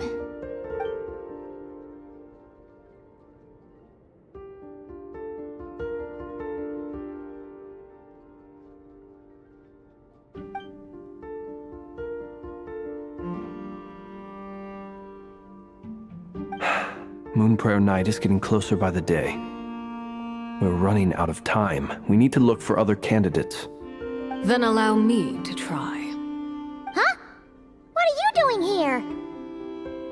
You contacted your friends via the Adventurers Guild. Sandrone has been keeping an eye out for something like that, so she informed me.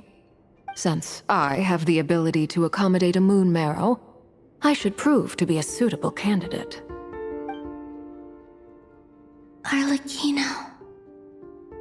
When can we begin? I see. We can begin right away.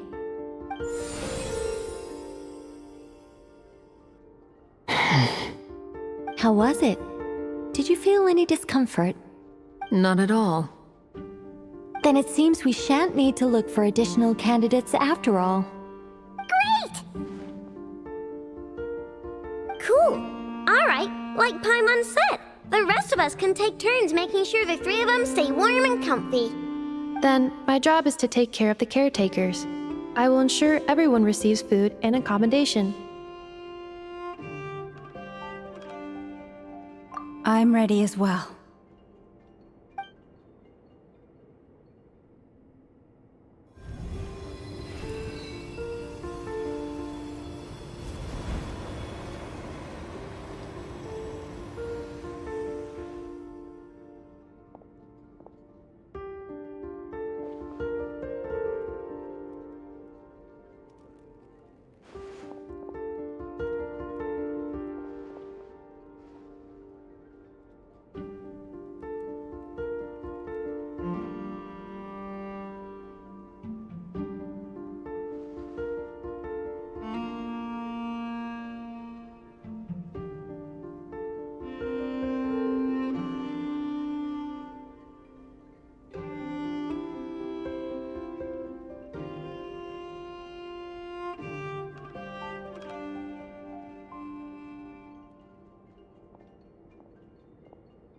The work is done.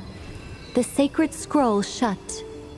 The stars grow dim, the people silent.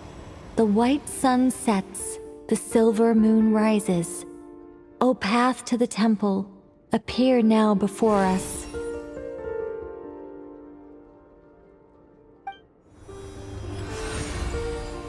Wow! It really opened! So that's what all this is about. They've been trying to open this gate. Come, let us enter. It might be best to eat something first. Take care to chew properly and swallow slowly. It will give your body time to readjust to the digestion process. They will head in soon. They will need to enter this gate.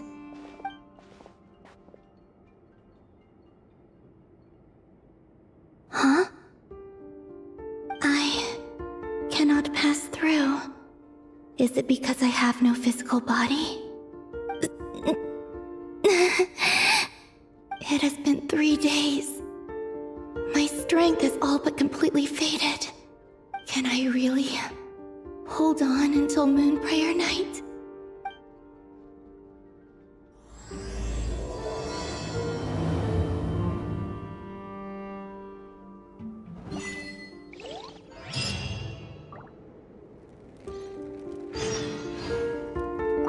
I have confirmed that you are all in good health. With that, my work is now complete. Congratulations are in order.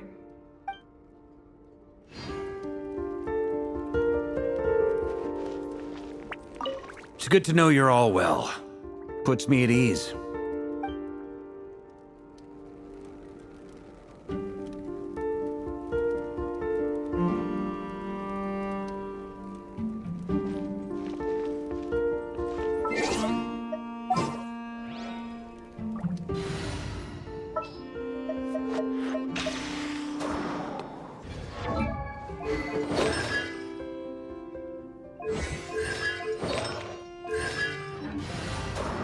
We may leave at any time.